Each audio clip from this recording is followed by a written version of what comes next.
اعوذ باللہ من الشیطان الرجیم بسم اللہ الرحمن الرحیم 42واں خط اسلام آگے کیوں نہ چلا؟ نہیں سلیم، یہ سوال کچھ انوکھا تمہارے ہی دل سے نہیں ابھرا جو اس کو زبان تک لانے میں تمہیں اس قدر تردد و تامل ہوتا۔ یہ تو ہر اس شخص کے ذہن میں پیدا ہوگا جو ہمارے عروج و زوال کی تاریخ کا مطالعہ کرے گا اور دیکھے گا کہ مسلمان اپنے ابتدائی دور میں اس تیزی کے ساتھ ساری دنیا پر چھا گئے کہ اس کی نظیر تاریخ کے اوراق میں کہیں نہیں ملتی، اور اس کے بعد وہ اس طرح مائل بہزوال ہوئے کہ پھر ان کے ابھرنے کی کوئی صورت ہی پیدا نہیں ہوئی۔ تاریخ کے اس مطالعے کے بعد جو حقائق پر مبنی ہے، اظہار خیال کرنے والوں کے دو گروہ ہمارے سامنے آتے ہیں۔ ایک گروہ اس نتیجے پر پہنچتا ہے اور اس کا اظہار بے باکانہ کرتا ہے کہ اس میں شبہ نہیں کہ اسلام نے عربوں میں ایک نئی زندگی پیدا کر دی تھی، جس کی بنا پر وہ ایران اور روما کی مملکتوں پر غالب آ گئے اور ساری دنیا میں پھیل گئے۔ لیکن اسلام میں اس کی صلاحیت نہیں تھی کہ وہ زمانے کے بڑھتے ہوئے تقاضوں کا ساتھ دے سکتا۔ اس لیے جب زمانہ آگے بڑھا تو اسلام ناکام رہ گیا اور مسلمانوں کا عروج انحطاط میں بدل گیا۔ اس کے بعد یہ گروہ تنزن کہتا ہے کہ اب جب کہ زمانہ اس قدر آگے نکل گیا ہے، اسی ناکام تجربے کے دہرانے کی کوشش کرنا حماقت ہے۔ دوسرا گروہ اس قدر بے باکی کی جرت تو نہیں کرتا، لیکن اس کے دل میں بھی یہ خیال ضرور پیدا ہوتا ہے کہ اگر اسلام ایک حقیقت ثابتہ تھا اور اس میں فی الواقع یہ صلاحیت تھی کہ وہ زمانے کے بڑھتے ہوئے تقاضوں کا ساتھ دے سکتا، تو وہ چند قدم چل کر رک کیوں گیا، برابر آگے کیوں نہ بڑھتا گیا؟ یہ خیال اس کے دل میں تعجب اور تشکیک کے ملے جلے جذبات ابھارتا ہے، جس کا نتیجہ یہ ہوتا ہے کہ اسلام کی ابدی صداقت کے متعلق ان کے ایمان میں تزلزل واقع ہو جاتا ہے۔ گروہ یہ ہو یا وہ، سوال بہرحال ایسا ہے جس پر گہرے غور و فکر کی ضرورت ہے اور جس کا اطمینان بخش جواب غیروں کے اعتراض کے مسقط جواب اور اپنوں کے شبہات کے ازالہ کا موجب ہوگا۔ اس لیے تم نے اچھا کیا کہ اسے بلا تکلف پوچھ کر یہ موقع بہم پہنچا دیا کہ میں اپنی بصیرت قرآنی کے مطابق اس مشکل عقدہ کو وا کرنے کی کوشش کروں۔ وما توفیقی الا باللہ العلی العظیم۔ سب سے پہلے تو یہ سمجھو سلیم کہ اسلام کسے کہتے ہیں۔ تمہیں معلوم ہے کہ اس کائنات میں خدا کے متعین کردہ غیر متبدل محکم اصول و قوانین کار فرما ہیں، جن کے مطابق یہ کارگاہ عظیم و عجیب اس حسن و خوبی سے چل رہا ہے۔ کائنات کی ہر شے ان قوانین خداوندی کے سامنے سر تسلیم خم کیے ہوئے ہے۔ وَلَهُ أَسْلَمَ مَنْ فِي السَّمَاوَاتِ وَالْأَرْضِ 3/83۔ کائنات کی پستیوں اور بلندیوں میں جو کچھ ہے سب اس کے قوانین کے سامنے جھکے ہوئے ہیں۔ وَهُمْ لَا يَسْتَكْبِرُونَ 16/49۔ یہ کبھی ان قوانین سے سرکشی نہیں برتتے۔ اسے کائناتی اسلام سمجھو۔ اس کے قوانین نہ آج ناکام ثابت ہوئے ہیں، نہ تھک کر کسی مقام پر رک گئے ہیں۔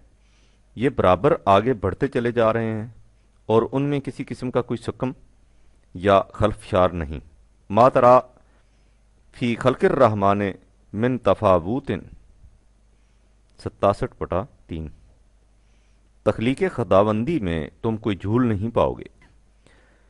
جس طرح خدا نے سلسلہ کائنات کے لیے غیر متبدل قوانین متعین کیے ہیں، اسی طرح اس نے انسانی دنیا کے لیے بھی ایسے محکم اصول اور مستقل اقدار بذریعہ وحی عطا کیے ہیں، جن کے مطابق زندگی بسر کرنے سے افراد اور اقوام زندگی کی ارتقائی منازل طے کرتے، آگے بڑھتے اور بلند ہوتے چلے جاتے ہیں۔ یعنی انہیں اس دنیا کی زندگی میں بھی ہر قسم کی شادابیاں اور سرفرازیاں حاصل ہوتی ہیں اور اس کے بعد کی زندگی میں بھی کامیابیاں اور کامرانیاں۔ لیکن انسان کو چونکہ دیگر اشیاء کائنات کی طرح مجبور پیدا نہیں کیا گیا، اس لیے اسے اس کا اختیار ہے کہ وہ چاہے تو ان قوانین کے مطابق زندگی بسر کرے اور چاہے ان سے انحراف برت کر اپنے خود ساختہ مسلک پر گامزن ہو۔ اول ذکر راستہ سے عروج و ارتقاء کی طرف لے جائے گا، اور ثانی ذکر مسلک زوال و انحطاط کی طرف۔ خدا کا تجویز کردہ نظام زندگی الدین یا الاسلام تمام نوع انسان کی عالمگیر ربوبیت کی ضمانت دیتا ہے، اور زمین کے دسترخوان پر بکھری ہوئی نامائے خداوندی کو ہر ضرورت مند کے لیے یکساں طور پر کھلا رکھتا ہے۔ لیکن یہ چیز ان لوگوں پر شاک گزرتی ہے جو اپنی قوت کے بلبوتے پر رزق کے سرچشموں پر قابو پا کر دوسروں کو ان سے محروم رکھنے اور اس طرح ان سے اپنی منمانی کرانے کی فکر میں رہتے ہیں۔ اس لیے یہ گروہ نظام خداوندی الاسلام کی مخالفت کرتا اور اس کی راہ میں روڑے اٹکانے کی کوشش کرتا ہے۔ قرآن کریم کی اصطلاح میں اسے حق و باطل کی کشمکش کہتے ہیں۔ اس سے تم نے دیکھ لیا سلیم کہ الاسلام کائنات میں بھی کار فرما ہے اور انسانی دنیا میں بھی، اس فرق کے ساتھ کہ کائنات میں اس کی کہیں مخالفت نہیں ہوتی اور انسانوں کی دنیا میں اس کی مزاحمت ہوتی ہے۔ اب آگے بڑھو۔ تمہیں اس کا علم ہے کہ اگر بیج تندرست و توانا صالح ہو اور اسے ضروری سامان نشو و نما مل جائے تو اس میں سے کونپل پھوٹتی ہے اور آہستہ آہستہ اوپر کو ابھرتی ایک دن تنا آور درخت بن جاتی ہے۔ بالفاظ دیگر یوں کہا جائے گا کہ اس بیج میں اس کی صلاحیت ہوتی ہے کہ وہ اوپر کو ابھرے اور اپنی منزل مقصود تک پہنچ جائے۔ جن ابدی قوانین اور مستقل اقدار کا اوپر ذکر کیا گیا ہے اور جن کے مجموعہ کا نام الاسلام ہے، قرآن کریم کہتا ہے کہ ان میں اس امر کی صلاحیت ہے کہ وہ تمام موانعات کو راستے سے ہٹاتے ہوئے اوپر کو ابھریں اور اپنی منزل مقصود تک پہنچ کر رہیں۔ علیہ یسعد الکلم الطیب 35/10۔ ان خوشگوار نظریات حیات میں اس کی صلاحیت ہے کہ وہ خدا کی طرف اوپر کو اٹھتے جائیں، یعنی عروج و ارتقاء کی وہ آخری منزل جسے خدا نے ان کے لیے متعین کیا ہے، اس تک پہنچ کر رہیں۔ دوسرے الفاظ میں حق میں اس کی صلاحیت اور قوت ہے کہ وہ باطل کا مقابلہ کر کے اسے شکست دے اور اس طرح اپنے راستے پر چلتا جائے۔ قرآن کریم اس باب میں کہتا ہے بل نقذف بالحق علی الباطل فیدمغہ فاذا ہوا زاہق 21/18۔ ہم حق کا باطل پر نشانہ لگاتے رہتے ہیں تو حق باطل کا سر توڑ دیتا ہے اور اس طرح باطل شکست کھا کر بھاگ جاتا ہے، باطل راستے سے ہٹ جاتا ہے اور حق پھر اپنی منزل کی طرف رواں دواں چلے جاتا ہے۔ اس مقام پر تمہارے دل میں یقیناً یہ سوال پیدا ہوگا کہ ہمارا مشاہدہ تو اس کے خلاف ہے۔ ہم دیکھتے ہیں کہ دنیا میں باطل کا دور دورہ ہے، وہی ہر جگہ مسلط نظر آتا ہے، حق کہیں دکھائی نہیں دیتا۔ ظلم، استبداد، قہرمانیت، بددیانتی، دھوکہ فریب دنیا کے بازار ہیں، انہی کا سکہ رواں دواں ہے۔ تو پھر ہم کیسے سمجھ لیں کہ یہاں حق و باطل کی کشمکش جاری ہے، اور اس کشمکش میں حق ہمیشہ باطل پر غالب آتا ہے اور باطل خاسر و ناکام میدان چھوڑ جاتا ہے۔ تمہارا یہ شبہ بجا ہے، لیکن ایک غلط فہمی پر مبنی۔ اس غلط فہمی کے رفع ہو جانے سے اس شبہ کا ازالہ خود بخود ہو جائے گا۔ قرآن کریم کہتا ہے کہ خدا کے متعین کردہ تصورات حیات میں اس کی صلاحیت تو موجود ہے کہ وہ اپنے زور دروں سے تمام موانعات کو راستے سے ہٹاتے ہوئے آگے بڑھتے چلے جائیں، لیکن ان کی اس طرح آگے بڑھنے کی رفتار تمہارے اندازوں کے مطابق بڑی سست ہے۔ سورہ سجدہ میں ہے یدبر الامر من السماء الی الارض۔ خدا اپنے امر کی تدبیر سما سے ارض کی طرف کرتا ہے، یعنی خدا اپنی مشیت کے مطابق ایک سکیم تجویز کرتا ہے۔ اس کی یہ تجویز عالم امر میں ہوتی ہے جو انتہائی بلندیوں پر ہے، لیکن اس سکیم کو عملی تشکیل دینے کے لیے وہ اس کا آغاز پست ترین سطح سے کرتا ہے، جیسے وہ بیج جس میں شاہ بلوط کا تناور درخت بننے کی صلاحیت ہوتی ہے پہلے مٹی میں دبایا جاتا ہے۔ اس مقام سے اس شاہ بلوط کی نمود کی ابتدا ہوتی ہے۔ ثم یارج علیہ فی یوم کان مقدارہ الف سنۃ مما تعدون 32/5۔ پھر اسکیم اس کی طرف اٹھتی ہے ایک دن میں جس کی مقدار تمہارے حساب و شمار کے مطابق 1000 برس کی ہوتی ہے، یعنی خدا کی ہر اسکیم جو حق پر مبنی ہوتی ہے اپنے نقطۂ تکمیل تک پہنچ کر رہتی ہے۔ یہ نہیں ہو سکتا کہ وہ راستے کے موانعات سے مغلوب ہو کر ناکام یا ناتمام رہ جائے، لیکن اس کی ترقی کی یہ رفتار بڑی سست ہوتی ہے، جس کی وجہ سے وہ بظاہر آگے بڑھتی نظر نہیں آتی۔ یہ تو پھر بھی مجرد حقائق، ایبسٹریکٹ ٹروتھس کی بات ہے۔ نمود و ارتقاء کی رفتار تو محسوس مادی اشیاء میں بھی ایسی غیر مرئی، انویزیبل اور غیر محسوس ہوتی ہے کہ آنکھ اس کا اندازہ نہیں کر سکتی۔ علم الارتقاء آرگینک ایولیوشن کے ماہرین بتاتے ہیں کہ کسی ایک نوع میں ذرا سی تبدیلی کے لیے لاکھوں برس کی مدت درکار ہوتی ہے۔ یہ نہیں کہ ایک نوع لاکھ برس تک اسی حالت میں رہتی ہے اور پھر اس میں یکلخ تبدیلی پیدا ہو جاتی ہے، نہیں، بتدریج ہو رہی ہوتی ہے، لیکن اس کی رفتار ایسی غیر محسوس ہوتی ہے کہ اس تبدیلی کا احساس تک بھی نہیں ہو سکتا۔ کہیں لاکھوں برس میں جا کر وہ تبدیلی مشہود شکل میں سامنے آتی ہے۔ یہ ہے خدائی اسکیم کی وہ رفتار جس کا ایک ایک دن ہمارے حساب و شمار سے 1000 برس کا، اور قرآن کریم کے دوسرے مقام پر 70/4 کے مطابق 50 ہزار برس کا ہوتا ہے۔ تم اس سست روی کا اندازہ کرنا چاہو تو کسی پودے کے پاس بیٹھ جاؤ، ہفتوں، مہینوں، برسوں، دن رات اس کے پاس رہو، وہ اس دوران میں مسلسل آگے بڑھ رہا ہوگا، لیکن تمہیں اس کا احساس تک بھی نہ ہونے پائے گا کہ اس میں کوئی تبدیلی واقع ہو رہی ہے۔ لو، مجھے یاد آ گیا، پچھلے سال جب تم یہاں تھے تو تمہاری گھڑی کی منٹوں کی سوئی گر گئی تھی اور صرف گھنٹوں کی سوئی رہ گئی تھی۔ دن بھر گھڑی تمہارے سامنے رہتی تھی، گھنٹوں کی سوئی 1 سے 2، 2 سے 3، 3 سے 4 تک پہنچ جاتی تھی، لیکن تمہیں احساس تک بھی نہیں ہوتا تھا کہ گھڑی چل رہی ہے۔ حق و باطل کی کشمکش میں حق کا غلبہ اور باطل کی شکست اس آہستہ خرامی سے ہوتی ہے جس میں ایک ایک دن کی مدت ہمارے حساب و شمار کے مطابق 1000 سال کی ہوتی ہے۔ ہم تاریخ کے کسی ایک دور کو لیتے ہیں جو 10-20 برس پر مشتمل ہوتا ہے اور دیکھتے ہیں کہ اس میں باطل کا دورہ ہے۔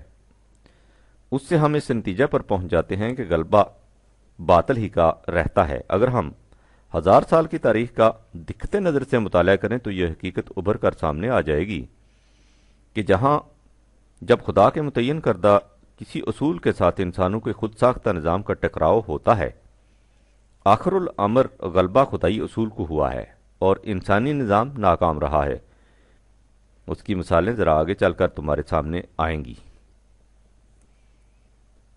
کیونکہ مسئلہ ذرا مشکل اور بات دقیق ہے، اس لیے میں چاہتا ہوں کہ جو کچھ اس وقت تک کہا جا چکا ہے اسے مختصر الفاظ میں دہرا دوں۔ میں نے کہا یہ ہے کہ اسلام ان غیر متبدل اصولوں کا مجموعہ ہے جسے اللہ تعالیٰ نے انسانوں کی رہنمائی کے لیے بذریعہ وحی عطا کیا ہے تاکہ اس کے مطابق زندگی بسر کر کے کاروان انسانیت اپنی منزل مقصود تک پہنچ جائے۔ مفاد پرست گروہ اس ضابطۂ خداوندی کی مخالفت کرتے ہیں اور اس طرح حق و باطل میں کشمکش کا سلسلہ شروع ہو جاتا ہے۔ حق میں اس امر کی صلاحیت ہے کہ وہ باطل کو شکست دے کر اپنی منزل کی طرف بڑھتا جائے، لیکن اس کی رفتار اتنی سست ہوتی ہے کہ اس کا ایک ایک دن ہمارے حساب و شمار کے مطابق 1000 سال کا ہوتا ہے۔ لیکن اس کے ساتھ قرآن کریم کچھ اور بھی کہتا ہے، اور وہ اس سلسلہ کی بڑی اہم کڑی ہے۔ سورہ فاطر کی جو آیت پہلے درج کی جا چکی ہے، اس کا اگلا حصہ یوں ہے: من كان يريد العزة فلله العزة جميعا إليه يصعد الكلم الطيب والعمل الصالح يرفعه والذين يمكرون السيئات لهم عذاب شديد وَمَكْرُ أُولَئِكَ هُوَ يَبُورُ۔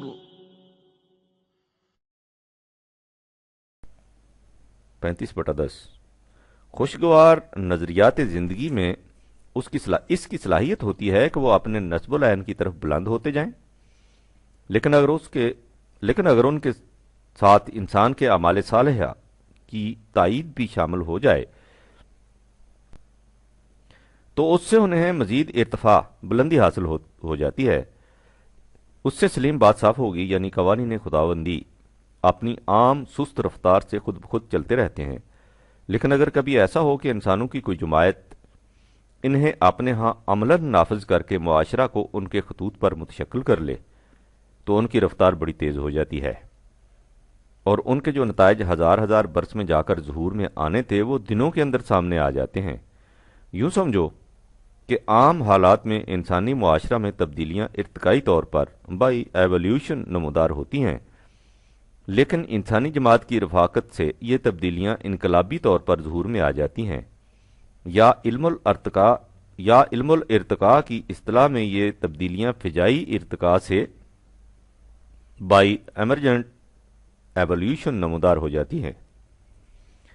اس ضمن میں ایک اور نقطہ بھی سمجھنے کے قابل ہے، جب خدا کے ابدی حقائق اپنی عام رفتار سے زیادہ پیما ہوتے ہیں تو ذہن انسانی عام طور پر انہیں اپناتا جاتا ہے، یعنی اگر ایک تبدیلی نے 1000 برس میں جا کر نمودار ہونا ہے تو اس طویل مدت میں ذہن انسانی کی سطح بھی اتنی اونچی ہو جاتی ہے کہ وہ اس بلند تصور کو اپنا سکے۔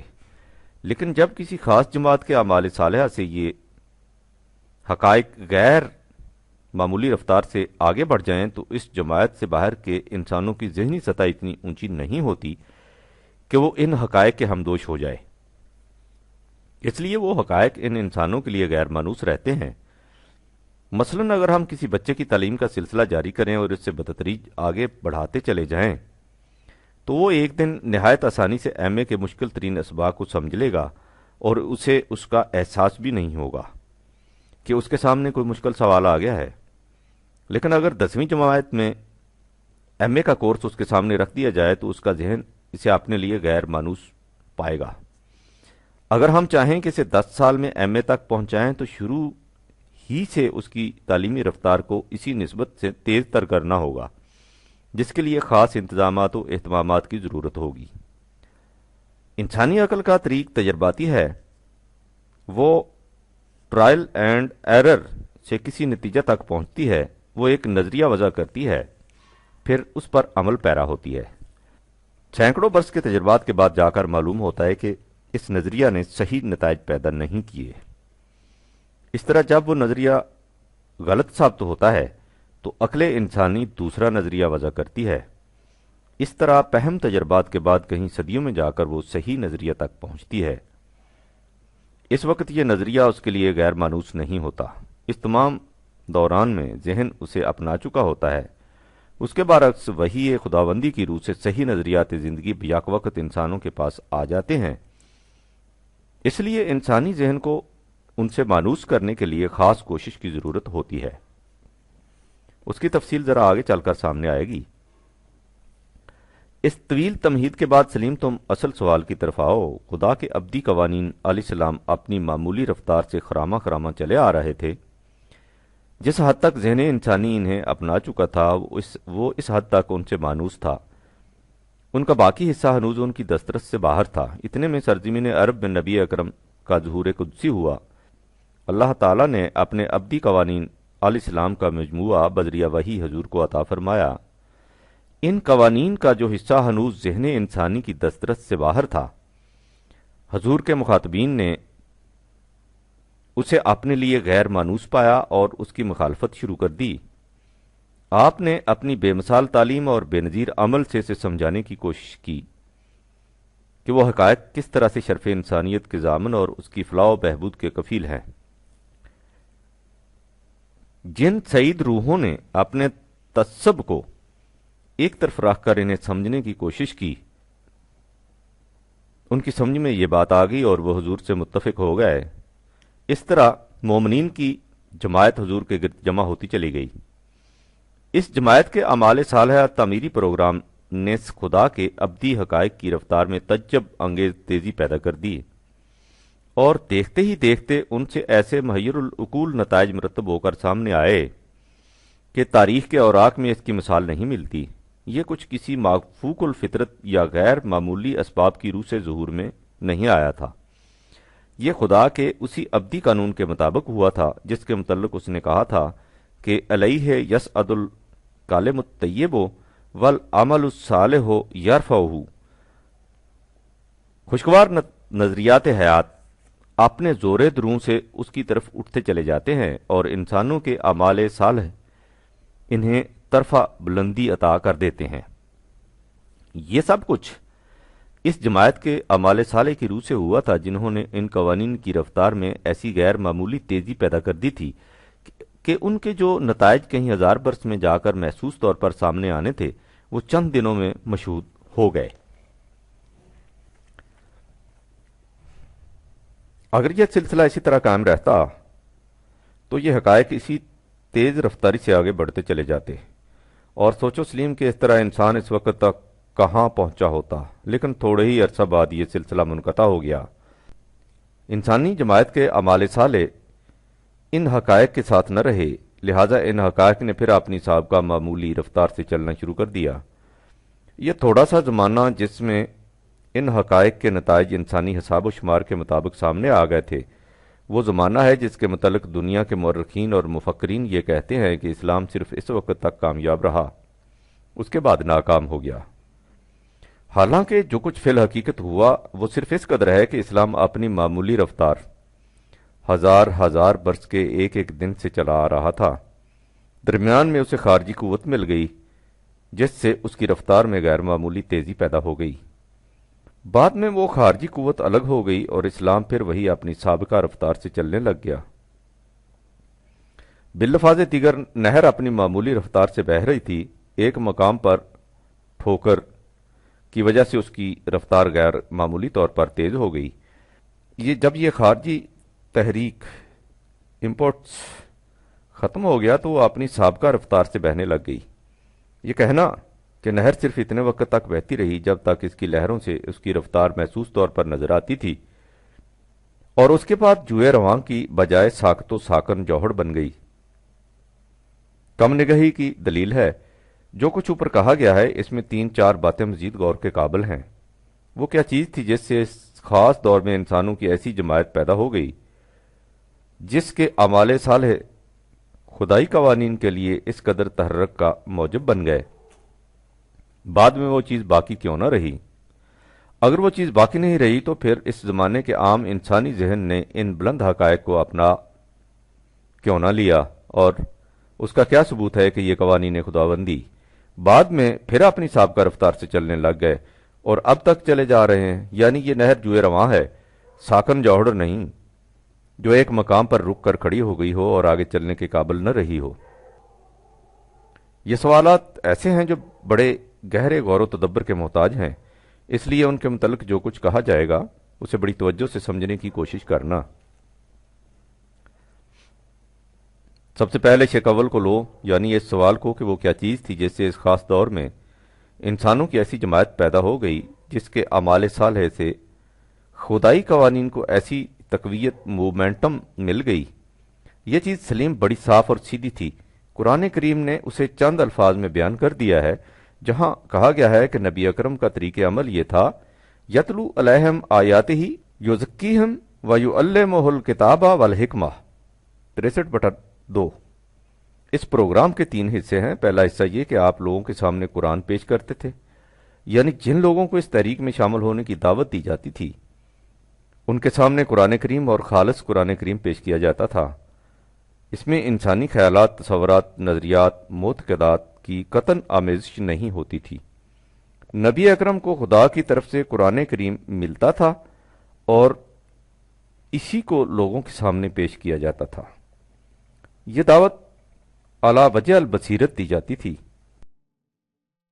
قل هذه سبيلي أدعو إلى الله على بصيرة أنا ومن اتبعني وسبحان الله وما أنا من المشركين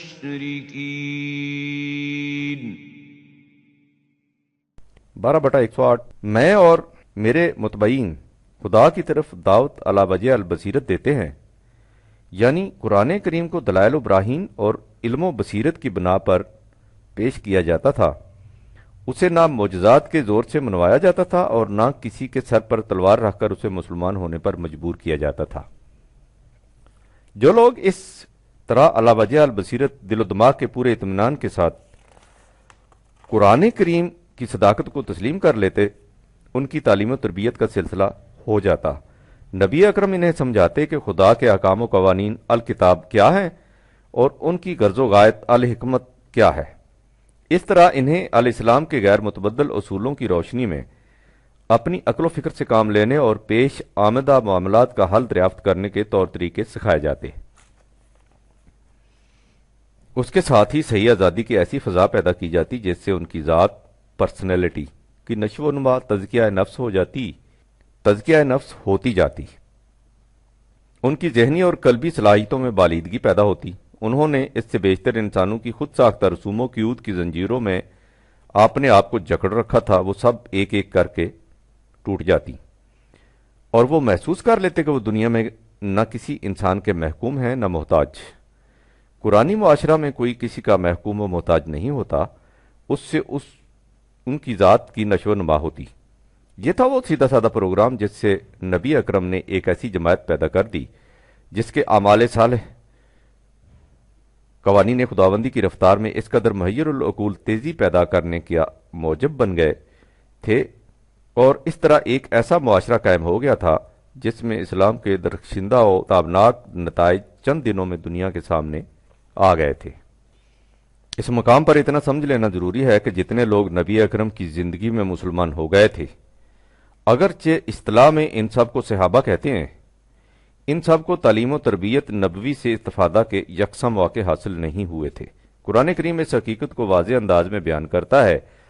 مثلا سورہ حجرات میں ان بدوی قبائل اعراب کا ذکر ہے جو نبی اکرم کی حیات طیبہ کے آخری ایام میں اسلامی مملکت کی شوقت و عظمت کو دیکھ کر مسلمان ہوئے تھے۔ ان کے متعلق قرآن کریم کہتا ہے، قالت الاعراب آمنا، یہ بدوی قبائل کہتے ہیں کہ ہم ایمان لے آئے ہیں۔ قالت الأعراب آمنا قل لم تؤمنوا ولكن قولوا أسلمنا ولما يدخل الإيمان في قلوبكم وَإِن تُطِيعُوا اللَّهَ وَرَسُولَهُ لَا يَلِتْكُم مِّنْ أَعْمَالِكُمْ شَيْئًا إِنَّ اللَّهَ غَفُورٌ رَّحِيمٌ 49/14 ان سے کہو کہ تم ایمان نہیں لائے، تم یہ کہو کہ ہم اسلامی مملکت کے مطیع و فرما بردار ہو گئے ہیں۔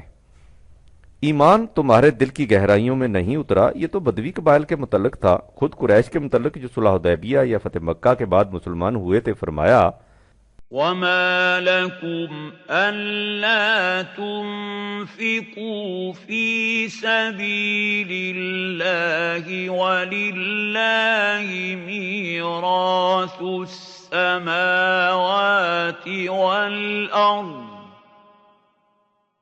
لا يستوي منكم من أنفق من قبل الفتح وقاتل أولئك أعظم درجة من الذين أنفقوا من بعد وقاتلوا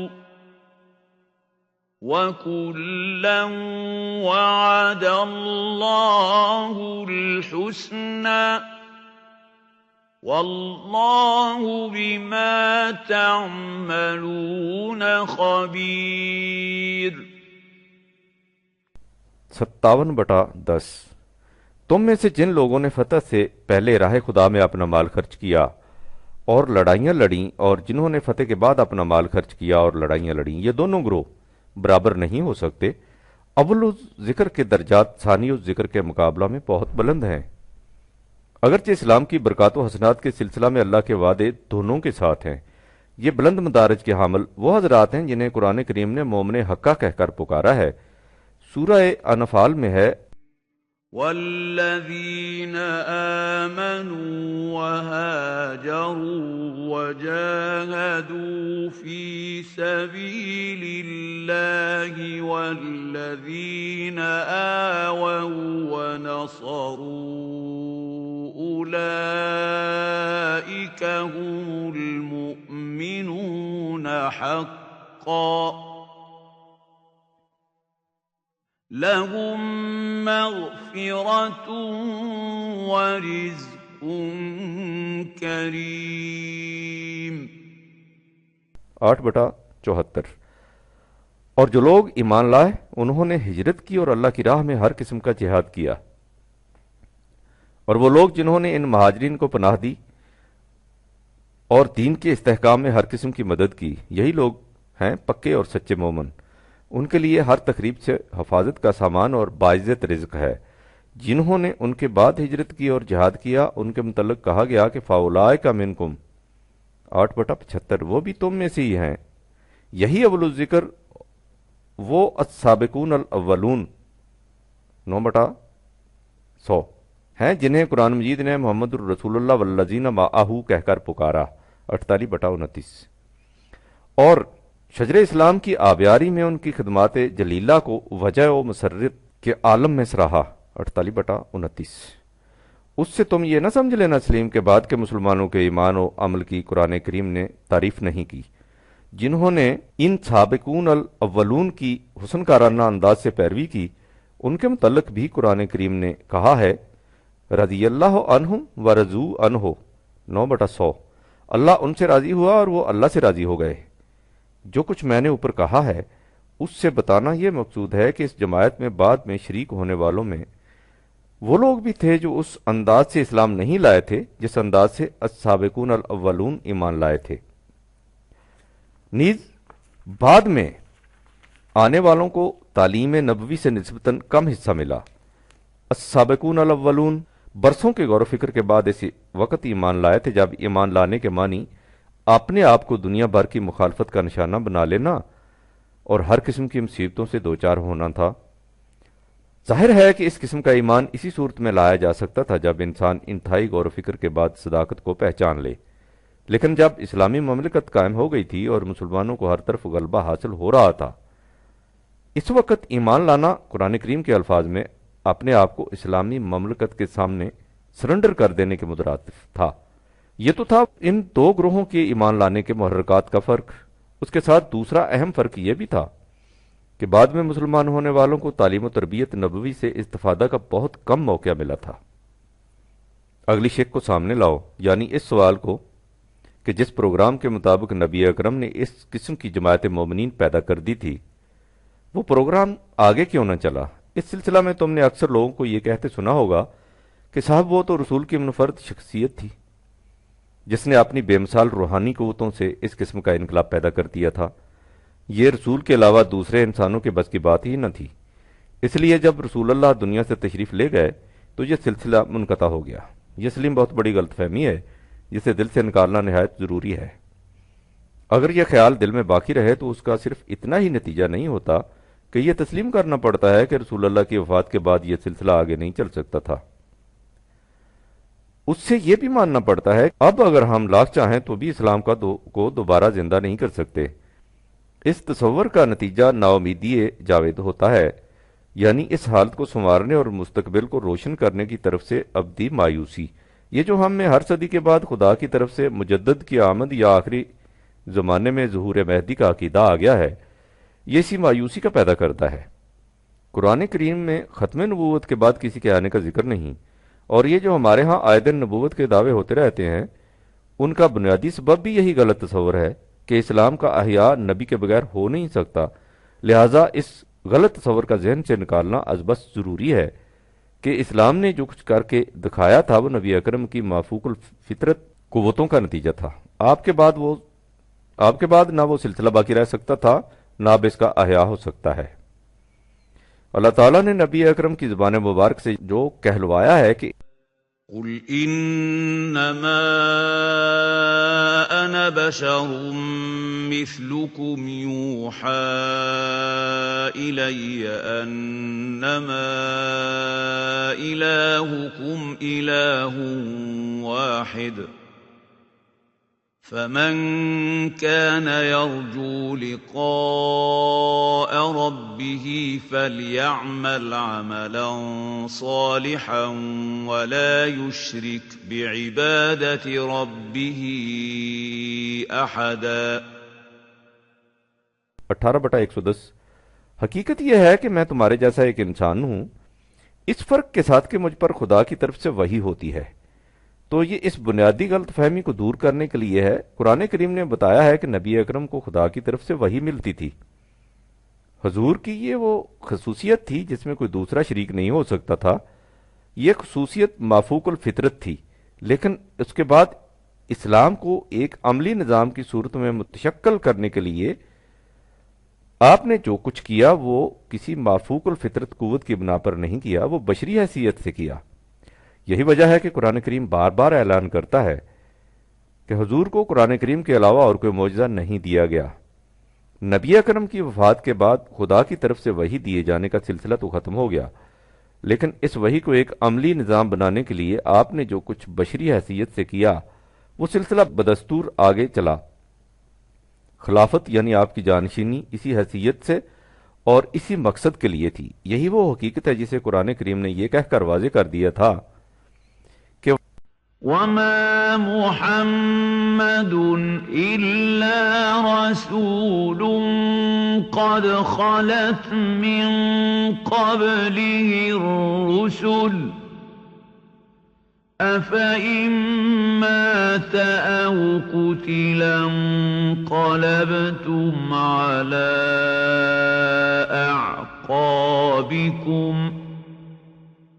وَمَن يَنقَلِبْ عَلَىٰ عَقِبَيْهِ فَلَن يَضُرَّ اللَّهَ شَيْئًا وَسَيَجْزِي اللَّهُ الشَّاكِرِينَ۔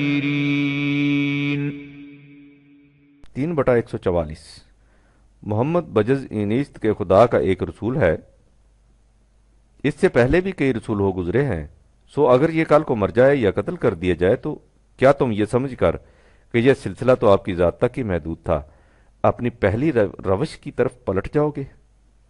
اس سے صاف ظاہر ہے کہ یہ سلسلہ حضور کی ذات کے ساتھ ختم ہونے والا نہیں، اسے آگے چلنا تھا اور نبی کے بغیر یہ آگے چل سکتا تھا۔ آپ نے جو فرمایا تھا کہ ادعو الی اللہ علی بصیرۃ، میں تمہیں اللہ کی طرف علی وجہ البصیرت دعوت دیتا ہوں، تو اس کے بعد انا و من اتبعنی کا اضافہ کیا تھا 12/108، یعنی میں بھی ایسا کرتا ہوں اور میرے متبعین بھی ایسا ہی کریں گے۔ نبی اکرم کے متعلق قرآن کریم نے کہا ہے کہ یامرو بالمعروف و ینہاہم عن المنکر 7/156، وہ معروف کا حکم دیتا ہے اور منکر سے روکتا ہے، اور یہی فریضہ آپ کی امت کا بھی قرار دیا ہے جب کہا ہے کہ کنتم خیر امت اخرجت للناس تامرون بالمعروف و تنہون عن المنکر 3/110، تم بہترین امت ہو جسے نوع انسانی کی بھلائی کے لیے پیدا کیا گیا ہے، تم معروف کا حکم دیتے ہو اور منکر سے روکتے ہو۔ لہٰذا یہ سمجھنا غلط ہے کہ تلاوت آیات قرآنی، تعلیم کتاب و حکمت اور تزکیہ قلوب و اذہان کا جو پروگرام حضور نے اختیار فرمایا تھا وہ آپ کی ذات تک محدود تھا، آگے نہیں بڑھ سکتا تھا۔ وہ آگے بڑھا اور شجر اسلام نے جو ثمرات عہد نبوی میں دینے شروع کیے تھے ان کا سلسلہ بدستور قائم رہا، لیکن کچھ وقت کے بعد یہ سلسلہ منقطع ہو گیا۔ اس کی وجوہات حسب ذیل ہیں۔ رسول اللہ کی حیات طیبہ میں یہ سلسلہ دعوت و تبلیغ پہلے مکہ اور اس کے گرد و نواح تک محدود رہا، اس کے بعد مدینہ اور اس کے گرد و پیش تک جن حضرات کی تعلیم و تربیت اس دوران میں ہوئی، اسلام کے حقائق و تصورات ان کے قلب و دماغ میں پختگی سے مرتسم ہو گئے۔ بعد میں جب پورا عرب مسلمان ہو گیا تو ان کی حالت وہی تھی جن کی طرف قرآن کے اعراب کے مسلمان ہونے کے ضمن میں اشارہ کیا ہے۔ جیسا کہ میں ابھی کہہ چکا ہوں، ایک تو ان کے مسلمان ہونے کے محرکات اور تھے، یعنی ابتدائی حضرات ایک مدت تک غور و فکر کے بعد اسلام میں علی وجہ البصیرت قبول کرتے تھے، لیکن بعد کے مسلمان قرآن کریم کے الفاظ میں اسلامی مملکت کے مطیع و فرما بردار ہو گئے تھے۔ ایمان ان کی دل کی گہرائیوں میں داخل نہیں ہوا تھا۔ دوسرے یہ کہ بدقسمتی سے انہیں تعلیم و تربیت نبوی سے استفادہ کا موقع کم ملا تھا۔ ان کی تعداد زیادہ تھی اور یہ ملک کے وسیع رقبے پر پھیلے ہوئے تھے۔ نیز ان کے بعد نبی اکرم زیادہ عرصہ تک اس دنیا میں تشریف فرما نہ رہے، حضور کی وفات جلدی ہو گئی۔ یہ حالت خود نبی اکرم کی حیات مقدسہ کے آخری ایام میں تھی۔ حضرت ابو بکر کے زمانہ خلافت میں فتوحات کا سلسلہ آگے بڑھا اور حضرت عمر کے زمانہ میں اس کی حدود بہت وسیع ہو گئیں۔ ان کے زمانہ میں مملکت اسلامی 22 لاکھ مربع میل سے بھی زیادہ رقبہ پر پھیلی ہوئی تھی۔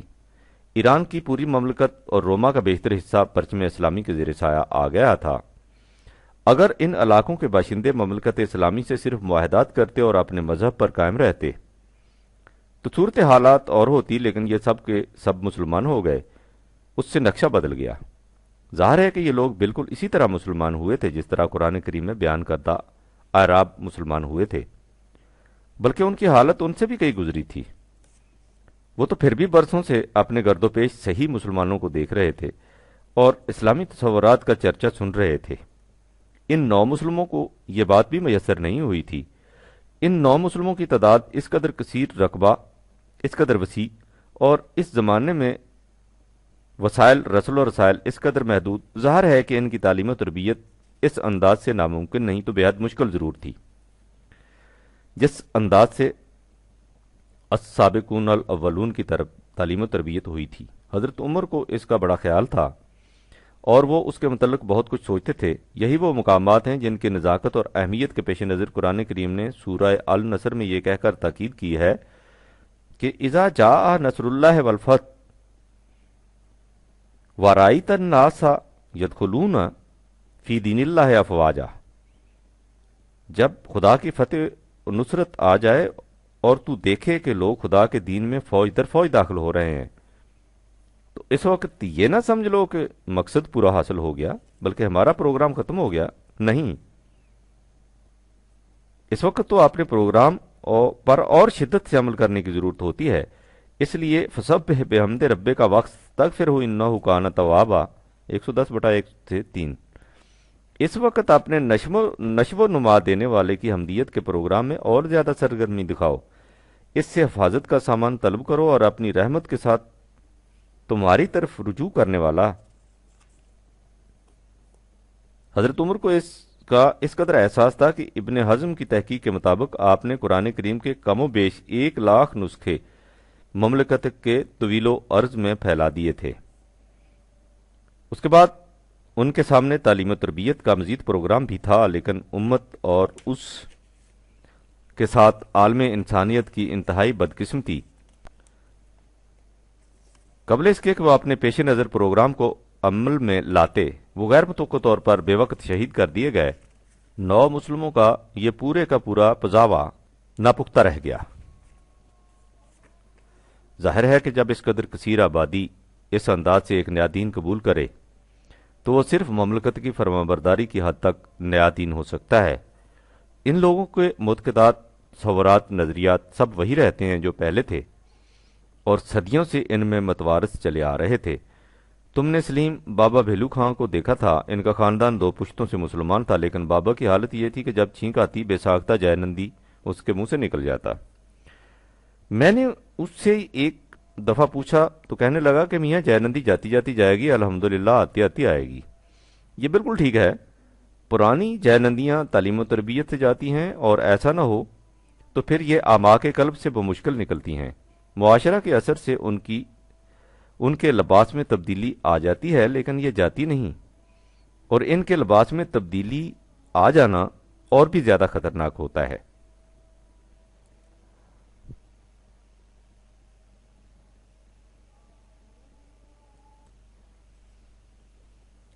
یہ تو ان نومسلم ممالک کے عوام کی حالت تھی۔ جہاں تک ان کے اوپر کے طبقے کا تعلق تھا، بات اور بھی گہری تھی۔ انہوں نے ان عربوں سے شکست کھائی تھی جنہیں وہ ابھی کل تک وحشی اور جنگلی شمار کیا کرتے تھے، اور شکست بھی ایسی جس سے ان کی اس قدر وسیع سلطنت اور ایسی قدیم تہذیب کا خاتمہ ہو گیا۔ وہ ہونے کو تو مسلمان یعنی اسلامی مملکت کے فرما بردار ہو گئے، لیکن اس شکست اور محکومی کا احساس ان کے دل میں کانٹے کی طرح کھٹکتا تھا، اور اپنے حریف عربوں کی شان و شوکت کے منظر سے ان کے سینے میں انتقام کی آگ بھڑک اٹھتی تھی۔ انہوں نے یہ انتقام 2 طرح سے لیا، ایک تو بساط سیاست پر، جہاں انہوں نے اپنی ریشہ دوانیوں سے امت واحدہ کے ٹکڑے ٹکڑے کر دیے، اور دوسرے مذہب کے میدان میں وہ اچھی طرح جانتے تھے کہ جس چیز نے عربوں کو اس قدر قوت اور اقتدار عطا کر دیا ہے وہ اسلام کے حقائق ہیں۔ جب ہرمزان پابجولاں حضرت عمر کے سامنے آیا اور آپ نے اس سے پوچھا کہ اس کی کیا وجہ ہے، کہ کل تک تمہاری قوت کا یہ عالم تھا کہ عرب تمہاری سرحدوں کی طرف آنکھ اٹھا کر دیکھنے کی جرت نہیں کر سکتے تھے، اور اب یہ کیفیت ہے کہ تم کسی میدان میں بھی ان کے سامنے نہیں ٹھہر سکتے، تو اس نے جو کچھ جواب میں کہا وہ سلیم سننے کے قابل ہے۔ اس نے کہا، کل تک طاقت کا مقابلہ طاقت سے تھا جس میں ہم بہت آگے تھے، خدا نہ تمہارے ساتھ تھا نہ ہمارے ساتھ۔ اب جس وقت ہم میں اور تم میں مقابلہ ہوتا ہے تو تمہارے ساتھ خدا ہوتا ہے اور ہمارے ساتھ نہیں ہوتا۔ یہ بات اس نے بڑے پتے کی کہی تھی کہ اہل ایران کے ارباب فکر و نظر کا طبقہ خوب سمجھتا تھا کہ یہ خدا کے ابدی قوانین ہیں جن کی اتباع سے اس قوم میں اس قدر انقلاب واقع ہو گیا ہے۔ اس لیے انہوں نے اپنا بدلہ لینے کے لیے اسکیم ہی یہ سوچی کہ ان لوگوں کو قوانین خداوندی کتاب اللہ سے دور ہٹا دیا جائے۔ اس کے لیے انہوں نے یہ کیا کہ تمام غیر اسلامی معتقدات اور تصورات کو اسلام کا لبادہ اڑا کر مسلمانوں کے معاشرے میں داخل کرتے چلے گئے، اور اس طرح خدا کے ابدی قوانین کی جگہ انسانوں کے خود ساختہ قوانین و تصورات نے لے لی۔ اس وقت جو اسلام دنیا میں رائج ہے اس کا بیشتر حصہ انہی قوانین و تصورات پر مشتمل ہے۔ اس حقیقت کو مصری مورخ محمد حسین ہیکل نے اپنی مشہور کتاب عمر فاروق اعظم میں عمدہ انداز سے بیان کیا ہے۔ اس نے پہلے ان خیالات کو پیش کیا ہے جو اس موضوع پر تاریخ المورخ ہسٹیرینز ہسٹری آف دا ورلڈ میں درج ہیں، اور اس کے بعد اپنی رائے لکھی ہے۔ تاریخ المورخ کا بیان ہیکل کے الفاظ میں یہ ہے کہ ایرانیوں کی مذہب کی اس تبدیلی کا اثر سیاسی پہلو پر بھی پڑا، چنانچہ جب ایرانیوں نے مدینہ اور دمشق کی حکومتوں کے خلاف بغاوت کی تو وہ حضرت محمد کے چچا زاد بھائی اور شرعی وارث حضرت علی عربی کے گرد جمع ہو گئے، جنہیں خلافت سے دور رکھا گیا تھا، اور ان کے چاروں طرف جلال و تقدس کا وہ حالہ قائم کر دیا گیا جو ان کے اسلاف اپنے قومی بادشاہوں کے گرد قائم کرتے چلے آئے تھے۔ اور پھر جس طرح ان کے بزرگ کسریٰ کو آسمان کا بیٹا مقدس بادشاہ کے لقب سے ملقب کرنے کے عادی تھے، ان کی کتابوں میں اسے سید و مرشد لکھا جاتا تھا۔ اسی طرح انہوں نے بھی اپنے اسلام کے زمانے میں حضرت علی کو امام کا لقب دے دیا، جو اپنی سادگی کے باوجود بڑے اہم معانی کا مالک ہے اگر اس کے حامل میں دنیوی اقتدار اور عقلی برتری جمع ہو جائیں۔ جب حضرت علی وفات پا گئے تو ایرانی ان کے صاحبزادوں حضرت حسن اور حضرت حسین کے گرد جمع ہو گئے، اور ان کے بعد ان کی اولاد کے کہا جاتا ہے حضرت حسین نے اکاسرہ بنی ساسان کے آخری تاجدار کی بیٹی سے شادی کی تھی، چنانچہ اس ازدواج کے بعد امامت مقدس حق سے رشتہ بدامن ہو گئی۔ پھر کربلا کے میدان میں حضرت حسین کے خون نے اس وحدت کو متبرک بنا دیا جو اسلام اور قدیم ایران کے درمیان قائم ہوئی تھی۔ وہ بغاوت جس نے بنو امیہ سے حکومت چھین کر رسول اللہ کے قرابت داروں بنو عباس کو تخت پر بٹھایا، ایرانیوں ہی کی برپا کی ہوئی تھی، جس کے ذریعے انہوں نے اپنے اصول امامت کی تشکیل و تصدیق کر دی۔ اگرچہ وہ اس گھرانے کو تاج نہ پہنا سکے جسے تاج پہنانے کی راہ میں انہوں نے اپنی تمام کوششیں صرف کر دی تھیں۔ ہیکل اردو ترجمہ صفحہ 20-419۔ اس اقتباس کے بعد ہیکل لکھتا ہے، یہ واقعات جو تاریخ المؤرخ میں لکھے ہیں اور جن کا ذکر تمام مورخین نے کیا ہے، عہد فاروقی کے بعد پیش آئے۔ یہاں ہم نے ان کا ذکر پڑھنے والوں کی توجہ اس حقیقت کی طرف منعطف کرنے کے لیے کیا ہے کہ ایرانیوں کے دل شروع ہی سے عربی حکومت پر مطمئن نہیں تھے، بلکہ وہ اس سے ابا کرتے تھے۔ اول انہوں نے اس کے خلاف اعلانیہ بغاوت کرنی بھی چاہی، لیکن اس میں ناکامی ہوئی تو دوسرے ذرائع سے اقتدار حاصل کرنے کی سرتوڑ کوششیں کرنے لگے، اور عام زندگی کے تمام میدانوں میں انہیں اقتدار کا ایک بہت بڑا حصہ مل بھی گیا۔ مسلمانوں کے ایران فتح کرنے سے ایرانی اس قدر نشتر بدل تھے کہ ان کے چند آدمی حضرت عمر کی جان کے دشمن ہو گئے، یہاں تک کہ کہا جاتا ہے کہ حضرت عمر کی شہادت جو فتح خراسان کے کچھ ہی دن بعد ہوئی، ایرانی سازش ہی کا نتیجہ تھی۔ ایزن صفحہ 420۔ تم جانتے ہو سلیم کہ نہ میں شیعہ ہوں نہ سنی، اس لیے مجھے مسلمانوں کے کسی فرقہ کے مخصوص معتقدات سے کوئی تعلق نہیں۔ میں ہر اس عقیدہ اور تصور کو غلط سمجھتا ہوں جو قرآن کے خلاف ہو، اس لیے مسئلہ زیر نظر کو بھی میری نگاہ فرقہ وارانہ اینک سے نہیں دیکھتی۔ میں جو کچھ کہنا چاہتا ہوں وہ یہ ہے کہ ان مفتوحہ علاقوں کے نو مسلموں نے اپنے معتقدات کو اسلام کا رنگ دے کر مسلمانوں کے معاشرے میں پھیلا دیا اور آہستہ آہستہ انہیں اس خدا یعنی کتاب خدا سے بیگانہ بنا دیا جو غیر مسلموں کے مقابلہ میں مسلمانوں کے غلبہ کا باعث تھا۔ اس طرح انہوں نے فولادی شمشیروں کا بدلہ ذہنی شمشیروں کے ذریعے لے لیا۔ ان کی اس سازش کو اس بدقسمت واقعہ سے اور تقویت مل گئی کہ عباسیوں نے سلطنت ہی ایرانیوں کے بلبوتے پر حاصل کی تھی، جس سے ان کا اقتدار معاشرے کے ہر گوشے پر چھا گیا تھا، اور چونکہ پڑھے لکھے لوگ تھے اس لیے ان کا وضع کردہ جدید اسلام کتابی شکل میں بھی عام ہو گیا۔ ہمارے ہاں جو کچھ دین کے نام پر پڑھا جاتا ہے وہ بیشتر انہی کتابوں پر مشتمل ہوتا ہے۔ حقیقت یہ ہے کہ اس حادثہ کے بعد ہماری تاریخ سیاست اور مذہب کے دونوں میدانوں میں انہی اجمی ریشہ دوانیوں کی متنوع داستان ہے۔ یہ تھے وہ اسباب جن کی بنا پر صحیح اسلام سے متعلق تعلیم و تربیت کا وہ سلسلہ جسے نبی اکرم نے شروع کیا اور جو خلافت کے اولین ایام تک جاری رہا، آگے چل کر رک گیا، اور نہ صرف یہ کہ وہ سلسلہ رک گیا بلکہ اس کی جگہ ایک نئے اسلام نے لے لی۔ اس ضمن میں بعض لوگ کہا کرتے ہیں کہ حضرت ابو بکر اور حضرت عمر کے زمانہ میں یہ لڑائیاں نہ لڑی جاتی تو اسلام اس مصیبت سے بچ جاتا جو ان نو مسلموں کے ہاتھوں اس پر وارد ہوئی، لیکن وہ اس رائے کے اظہار کے وقت ایک اہم حقیقت کو نظر انداز کر دیتے ہیں۔ یہ لڑائیاں جول ارض حوث ملک گیری کی تسکین کے لیے نہیں لڑی گئی تھیں۔ میں اپنے موضوع سے دور ہٹ جاؤں گا، ورنہ میں تمہیں تفصیل سے بتاتا کہ ان لڑائیوں کے محرکات و اسباب کیا تھے۔ مختصر الفاظ میں یوں سمجھو کہ اسلام ایک نظام زندگی ہے جو صرف ایک آزاد اسلامی مملکت میں عملی شکل میں سامنے آ سکتا ہے۔ یہ تھا وہ بنیادی مقصد جس کے لیے نبی اکرم نے ایک مملکت کی تشکیل کی اور اس مملکت کا تحفظ حضور کے جانشینوں نے اپنی زندگی کا نصب العین قرار دیا۔ ایران اور روم کی مملکتیں اس جدید اسلامی مملکت کو کبھی پسندیدگی کی نگاہ سے نہیں دیکھ سکتی تھیں۔ یہ مملکت ان کی نگاہوں میں حریف تازہ تھی اور وہ لوگ اس کے استحکام میں اپنے لیے سخت خطرہ محسوس کرتے تھے۔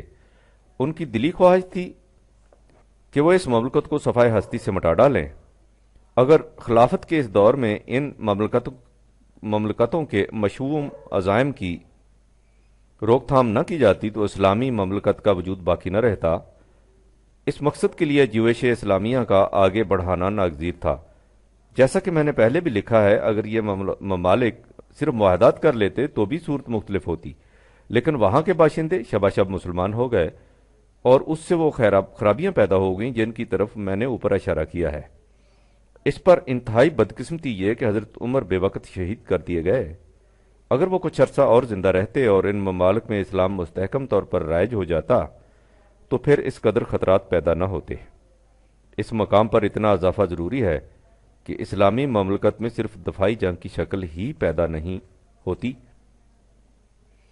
جنگ کی ضرورت اور بھی لاحق ہو جاتی ہے۔ مثلا اگر کسی دوسری مملکت کے علاقہ میں غیر مسلم انسانوں پر سخت مظالم ہو رہے ہوں اور ان بیچاروں کا کوئی پرسان حال نہ ہو تو اسلامی مملکت کے لیے ضروری ہو جاتا ہے کہ وہ ان مظلوموں کی مدافعت کے لیے ہر ممکن کوشش کرے۔ 4/75 جس کی آخری اور بعض حالات میں ناگزیر صورت جنگ ہوتی ہے۔ یہ وہی مقصد ہے جس کے لیے اب تجویز ہو رہا ہے کہ اقوام متحدہ کے پاس اپنی فوجیں ہونی چاہیے تاکہ وہ انہیں عند ضرورت ان علاقوں میں بھیج سکے جہاں قانون شکنی ہو رہی ہو اور اس کی روک تھام کی کوئی اور صورت باقی نہ رہے۔ یہ بھی ایک مقصد تھا جس کے لیے خلافت کو اپنی فوجیں بعض مقامات کی طرف بھیجنی پڑیں۔ ان حالات کے پیش نظر سلیم تم اس سے متفق ہوگے کہ جو لوگ یہ کہتے ہیں کہ خلافت کی یہ لڑائیاں نہیں لڑنی چاہیے تھیں وہ حقیقت سے کس قدر بے خبر ہیں۔ اب تم تیسری شق کو لو، یعنی اس سوال کو کہ اگر تعلیم و تربیت کا وہ سلسلہ جاری نہ بھی رہ سکا تھا تو بھی عام ذہن انسانی نے اسلام کے ان حقائق کو جو اس طرح بے نقاب ہو کر ان کے سامنے آ چکے تھے خود کیوں نہ اپنا لیا؟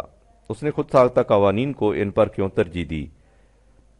اس سوال کے متعلق ضمناً پہلے بھی لکھا جا چکا ہے، یعنی جب ابدی حقائق اپنی عام رفتار سے چلتے ہیں تو ذہن انسانی ان سے رفتہ رفتہ مانوس ہوتا رہتا ہے، لیکن جب وہ انقلابی طور پر نمودار ہوتے ہیں تو اپنے زمانہ کی سطح سے بہت اونچے ہوتے ہیں۔ اس لیے عام انسانی ذہن ان کا خوگر نہیں ہوتا جب تک خاص تعلیم و تربیت سے اسے ان کے لیے تیار نہ کیا جائے۔ اسی حقیقت کو دوسرے الفاظ میں یوں کہا کرتے ہیں کہ انقلابی آواز قبل از وقت ہوتی ہے۔ انقلابی آواز کے معنی ہوتے ہیں خدا کے کسی ابدی قانون کو انسانی رفتار سے سامنے لانے کی دعوت، اور قبل از وقت سے یہ مفہوم ہوتا ہے کہ جس زمانے میں وہ آواز اٹھتی ہے اس زمانے تک کا انسانی ذہن اس قانون سے مانوس نہیں ہوتا۔ اگر اس زمانے کا انسانی ذہن اس قانون سے مانوس ہو چکا ہو تو وہ آواز انقلابی نہیں ہوتی، اسے اسی فضا کی پیداوار کہا جائے گا۔ یہی وجہ ہے جو کہا جاتا ہے کہ انقلابی آواز کے لیے اس کا دور سازگار نہیں ہوتا۔ سازگار نہیں ہوتا سے مراد یہ ہے کہ اس دور کے انسان سے اسے اچھی طرح اپریشیٹ نہیں کر سکتے۔ ان کی فکری سطح اتنی اونچی نہیں ہوتی کہ وہ اس غیر معمولی آواز سے اپنے آپ کو ہم آہنگ کر سکیں۔ وہ آواز ان کے لیے بڑی غیر مانوس ہوتی ہے، اس لیے وہ اس کی سخت مخالفت کرتے ہیں۔ تم رسول کی دعوت کو تو چھوڑو کہ وہ اپنے دور سے صدیوں آگے ہوتی ہے۔ اس سلسلہ میں تو عام نابغہ جینیس کی حالت یہ ہوتی ہے کہ وہ اپنے زمانے کے ہاتھوں اپنی قدر ناشناسی کا رونا روتے روتے مر جاتا ہے۔ تم اپنے محبوب شاعر غالب کو دیکھو، وہ کس طرح اپنے زمانے کی پستی سطح کا شکوہ سنج ہے۔ کہیں وہ ان سے کہتا ہے کہ مباش منکر غالب در زمانہ تست، کہیں اپنی اس دشواری کا گلہ خواہ ہے کہ گوئم مشکل وگر نہ گوئم مشکل، لیکن چونکہ اپنے مقام اور اپنے دور کی سطح سے خوب واقف ہے اس لیے نہایت حتم و یقین اور خود اعتمادی سے یہ کہہ کر اپنے دور سے آگے نکل جاتا ہے کہ قدر شیر من بگیتی باد من خواہد شدن، این میں از کہتے خریداراں کہن خواہد شدن۔ یہی کچھ اقبال کے ساتھ ہوا، وہ بھی اپنے آپ کو گل نختیں آدم اول اور شاعر فردہ کہتا ہوا چلا گیا اور اپنی آواز کے قبل از وقت ہونے کا اعلان ان الفاظ میں کر گیا کہ چوں رختے خواہش بریستم ازیں خاک، ہما گفتند بما آشنا بود ولیکن کس ندانست این مسافر، چے گفت و با کے گفت و از کجا بود۔ اور غالب ہی کی طرح یہ پیشگوئی کر گیا کہ پس از من شیر من خواندو می یا بندو می گوینت جہانے را دگر گوں کرد ایک مرد خود آگاہ ہی، اور ایک غالب اور اقبال ہی پر کیا موقوف ہے۔ یہ جو تمہیں آج مختلف ممالک کی تاریخ میں آسمان فکر و نظر کے درخشندہ ستارے نظر آ رہے ہیں، ان سب کے ساتھ ان کے زمانہ نے یہی کچھ کیا تھا۔ وہ اپنے زمانے میں روٹی کے ٹکڑے تک محتاج رہے، محتاج ہی نہیں رہے بلکہ ان کی زندگی اکثر قید و بند میں گزری اور مصائب و آلام کا شکار رہی۔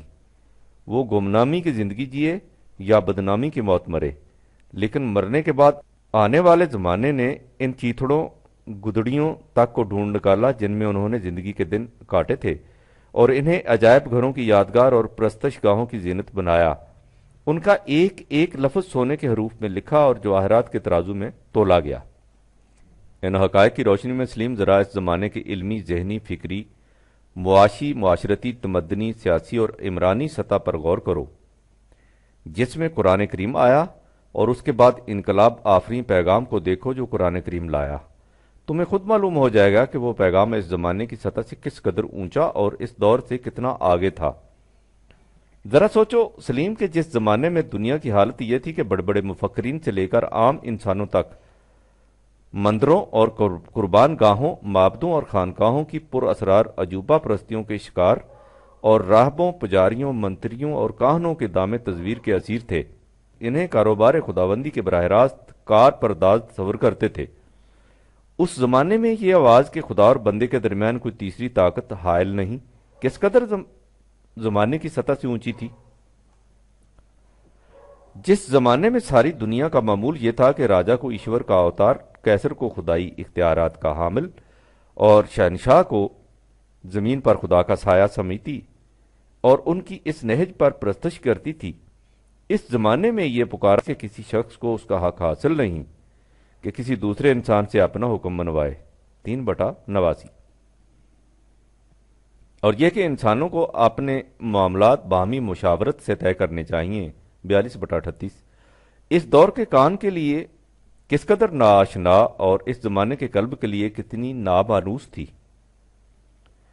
جس زمانے میں عزت کا معیار نسلی تفوق، شرف و مجد کا معیار خاندانی اور قبائلی نسبتیں، اور قیادت و سیادت کا مدار حسب و نسب پر سمجھا اور مانا جاتا ہو، اور ان امتیازات کے استحکام و بقا کے لیے ملکوں کے ملک اور قوموں کی قومیں تباہ و برباد کر دی جائیں، اور ایسا کرنے میں ہر شخص، ہر قبیلہ، ہر ملک اور ہر قوم انتہائی فخر محسوس کرے۔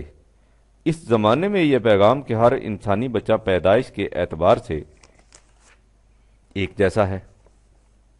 17/70۔ اور عزت و تکریم کا معیار اس کے ذاتی جوہر میں۔ 49/13، 46/19۔ نہ کہ آبائی نسبتیں کس قدر اجنبی اور غیر فطری تھا۔ جس دور میں انسانوں کی تقسیم ملکوں کی چار دیواریوں اور قوموں کی حد بندیوں کی روح سے ہوتی تھی، اور وطن اور قوم کی خاطر جان دینا زندگی کا مقدس ترین فرض سمجھا جاتا تھا، اس دور میں یہ دعوت کہ انسانوں کی تقسیم اور قوموں کی تشکیل وطن، رنگ، نسل، زبان وغیرہ کے اشتراک سے نہیں بلکہ آئیڈیالوجی کی روح سے ہوتی ہے، کس قدر ناقابل فہم اور ماورائے سرحد ادراک تھی۔ جس زمانہ میں حالت یہ تھی کہ انسان نے فطرت کے ہر حادثہ اور کائنات کے ہر تغیر کے لیے ایک ایک الگ خدا تجویز کر رکھا تھا، جس کی خوشنودی اور ناراضگی ہر خوش آئند یا علم انگیز واقعہ کا موجب بنتی تھی۔ اس زمانے کے انسان سے یہ کہنا کہ کائنات میں جو کچھ ہوتا ہے ایک لگے بندھے قانون کے تابع ہوتا ہے، یہاں ہر معلول ایفیکٹ کے لیے ایک علت کاز اور ہر سبب کے لیے ایک مسبب ہے، اور یہ سب کچھ ایک غیر متبدل قاعدے کے مطابق ہوتا ہے جس میں کبھی کسی کے لیے کوئی استثناء نہیں ہوتی۔ کتنا بڑا محیر العقول تصور اور کیسا ناقابل تسلیم دعویٰ تھا۔ جس زمانے میں انسان کی کیفیت یہ تھی کہ وہ اپنے آپ کو اپنے ذہن کی تراشیدہ موہوم قوتوں کے سامنے بے دست و پا سمجھ کر اپنے آپ کو قدم قدم پر مجبور و مقہور پاتا تھا، اس زمانے میں انسان سے یہ کہنا کہ ان موہوم قوتوں کا کوئی وجود نہیں اور کائنات کی تمام موجود قوتیں اس کے لیے تابع فرمان کر دی گئی ہیں تاکہ وہ ان سے اپنا کام لے۔ 45/13۔ یہ ایک ایسی آواز تھی جس پر کوئی کان دھرنے کے لیے تیار نہیں تھا۔ جس زمانے میں انسان کی علمی سطح کا یہ عالم تھا کہ گاؤں میں جو شخص 10 سے اوپر گنتی جانتا اسے مافوق البشر تصور کیا جاتا، اس زمانے میں اور تو اور خود پیغمبر کے متعلق یہ اعلان کہ وہ تمہارے ہی جیسا انسان ہے، 18/110، انسان کے ذہن میں سمانے والی بات ہی نہیں ہو سکتی تھی۔ جس زمانے میں یہ ایک مسلمہ تھا کہ مقدس بزرگ وہ ہے جس سے کوئی نہ کوئی شعبدہ سرزد ہو، اس زمانے میں یہ کہنا کہ ہم نے پیغمبر تک کو بھی کوئی حصی معجزہ نہیں دیا، اور کسی دعویٰ کے جھوٹے اور سچے ہونے کا معیار یہ ہے کہ علم و بصیرت اس کے متعلق کیا کہتے ہیں اور اس کے ماننے اور نہ ماننے کا نتیجہ کیا ہوتا ہے،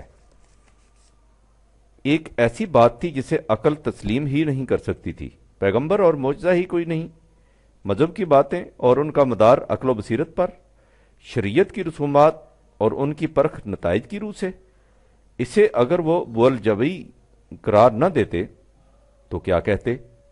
اس زمانے میں مزدور لیبر تو ایک طرف، غلام سلیو تک کو فطرت کی صحیح تقسیم کا نتیجہ قرار دیا جاتا ہو، اس زمانے میں یہ آواز اٹھانا کہ کسی انسان کو حق حاصل نہیں کہ کسی دوسرے کی محنت کے ماحصل کا مالک بن بیٹھے، پاگل پن کی بات نہیں تو اور کیا قرار پاتی؟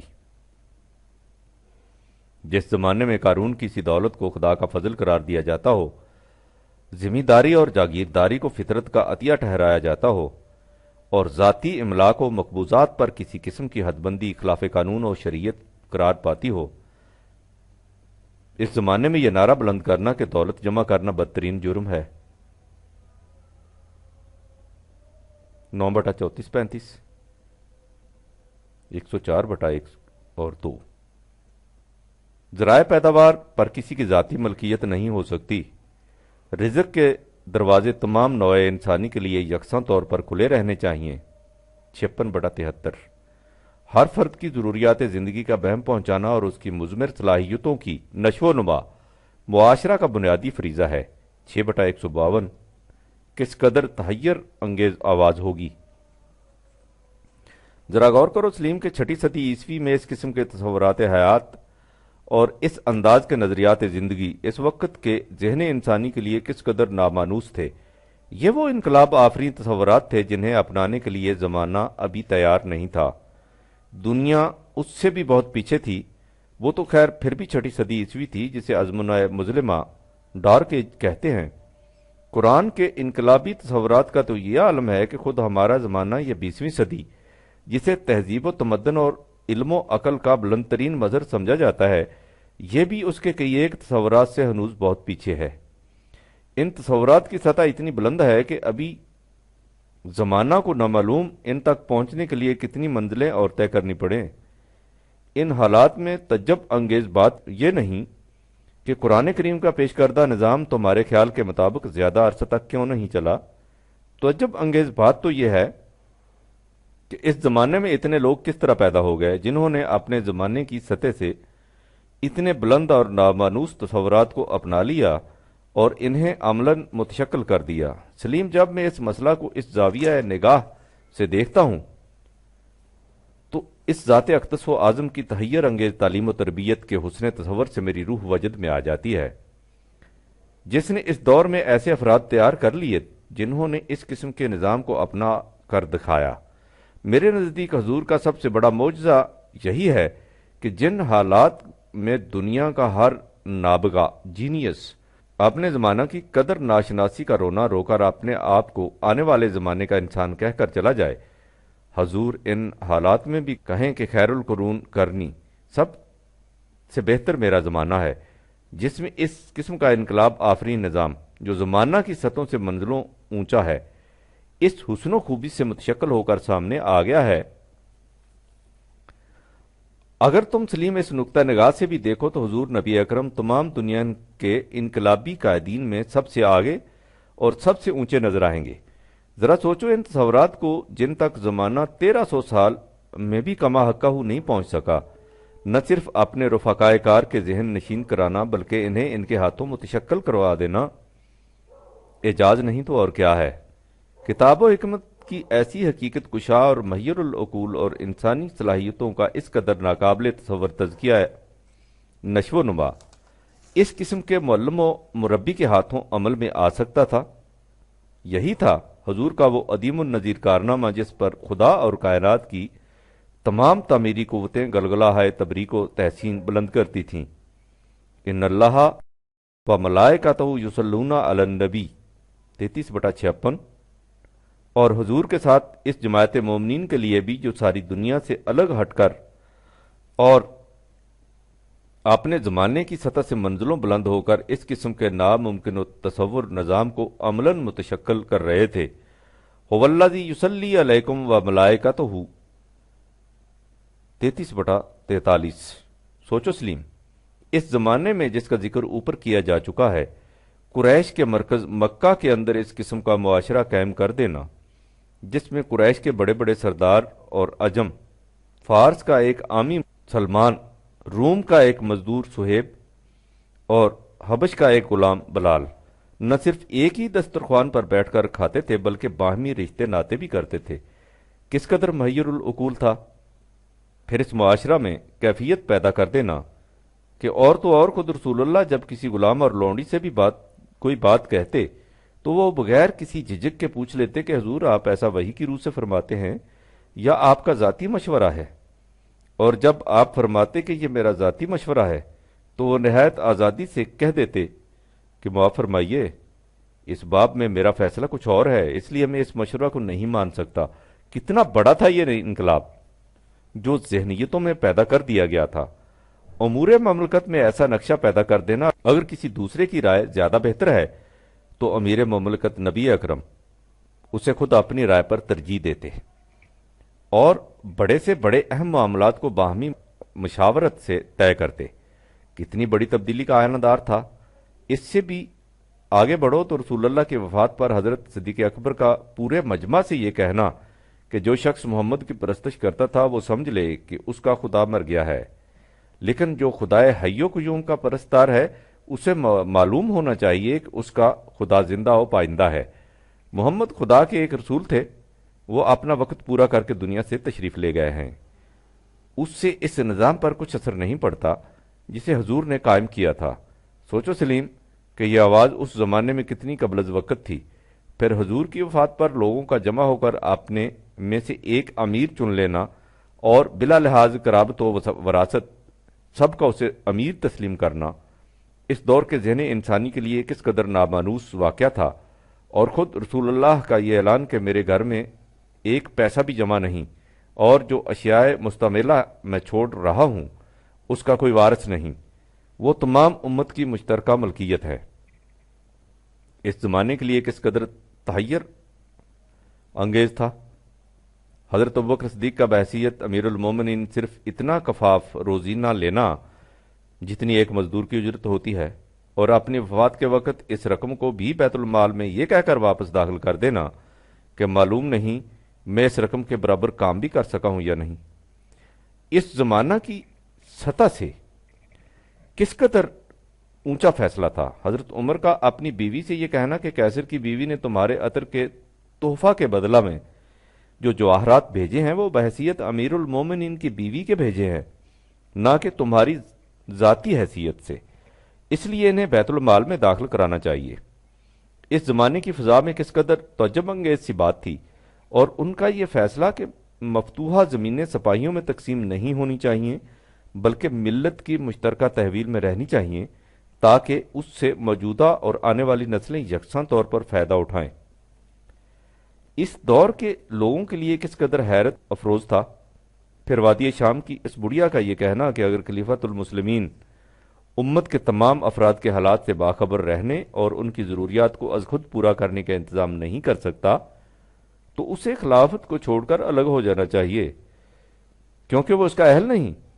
اس زمانے کے لیے کس قدر ناقابل تصور تھا، اور حضرت عمر کا یہ فیصلہ کہ میں گیہوں کی روٹی اس وقت کھاؤں گا جب مجھے یقین ہو جائے گا کہ مملکت کے ہر فرد کو گیہوں کی روٹی میسر آ رہی ہے، ورنہ میں جو کی روٹی ہی کھاؤں گا۔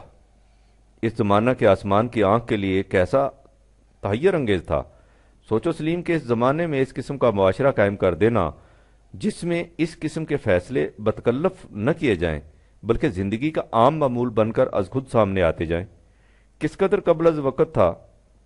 جیسا کہ میں پہلے کہہ چکا ہوں، ذہن انسانی تو 13 صدیاں آگے بڑھنے پر بھی اس سطح تک نہیں پہنچا کہ وہ ان تصورات کو اپنا کر زندگی کا معمول بنا لے، لہٰذا اس زمانے میں اس قسم کا نقشہ پیدا کر دینا کتنی بڑی کامیابی تھی۔ اس مقام پر اس غلط فہمی کا رفع کر لینا بھی ضروری ہے کہ میں نے جو کچھ کہا ہے کہ انقلابی دعوت اس زمانے کے عام ذہن انسانی سے بہت اونچی سطح پر ہوتی ہے، تو اس کا یہ مطلب نہیں کہ اس دور کا انسانی ذہن اس دعوت کو سمجھ ہی نہیں سکتا۔ وہ دعوت سمجھ میں آ سکتی ہے، لیکن جیسا کہ میں پہلے بھی کہہ چکا ہوں، اس کے لیے خاص جد و جہد کی ضرورت ہوتی ہے، اور انسانی ذہن بڑا سہل انگار واقع ہوا ہے۔ یہ محنت اور کاوش سے جی چراتا ہے۔ یہی وجہ ہے کہ تقلید کی روش، جس میں انسان کو کچھ سوچنا ہی نہیں پڑتا بلکہ اس میں سوچنا حرام سمجھا جاتا ہے، بڑی آسانی سے خود بخود آگے بڑھتی چلی جاتی ہے۔ محنت اور کاوش سے ہر دور کے انسانی ذہن کی سطح بلند ہو سکتی ہے۔ اسلام کے قرن اول کی تاریخ اس کی زندہ شہادت ہے۔ یہاں یہ سوال پیدا ہوتا ہے سلیم کہ اس قسم کے ہنگامی انقلابات سے فائدہ کیا ہوتا ہے؟ اگر خاص جدوجہد اور کدوکاوش سے کچھ وقت کے لیے ابدی قوانین کی رفتار تیز کر کے ان کے نتائج غیر معمولی طور پر نمودار کر لیے جائیں، اور اس کے بعد انسانی ذہن اور اس کا معاشرہ پھر اسی سطح پر چلا جائے، تو عالم انسانیت کو اس سے کیا حاصل ہوتا؟ متعین شکل میں اس سوال کا یہ مطلب ہوگا کہ قرن اول کے اسلام نے دنیا انسانیت کو کیا دیا؟ اس نے دنیا انسانیت کو بہت کچھ دیا۔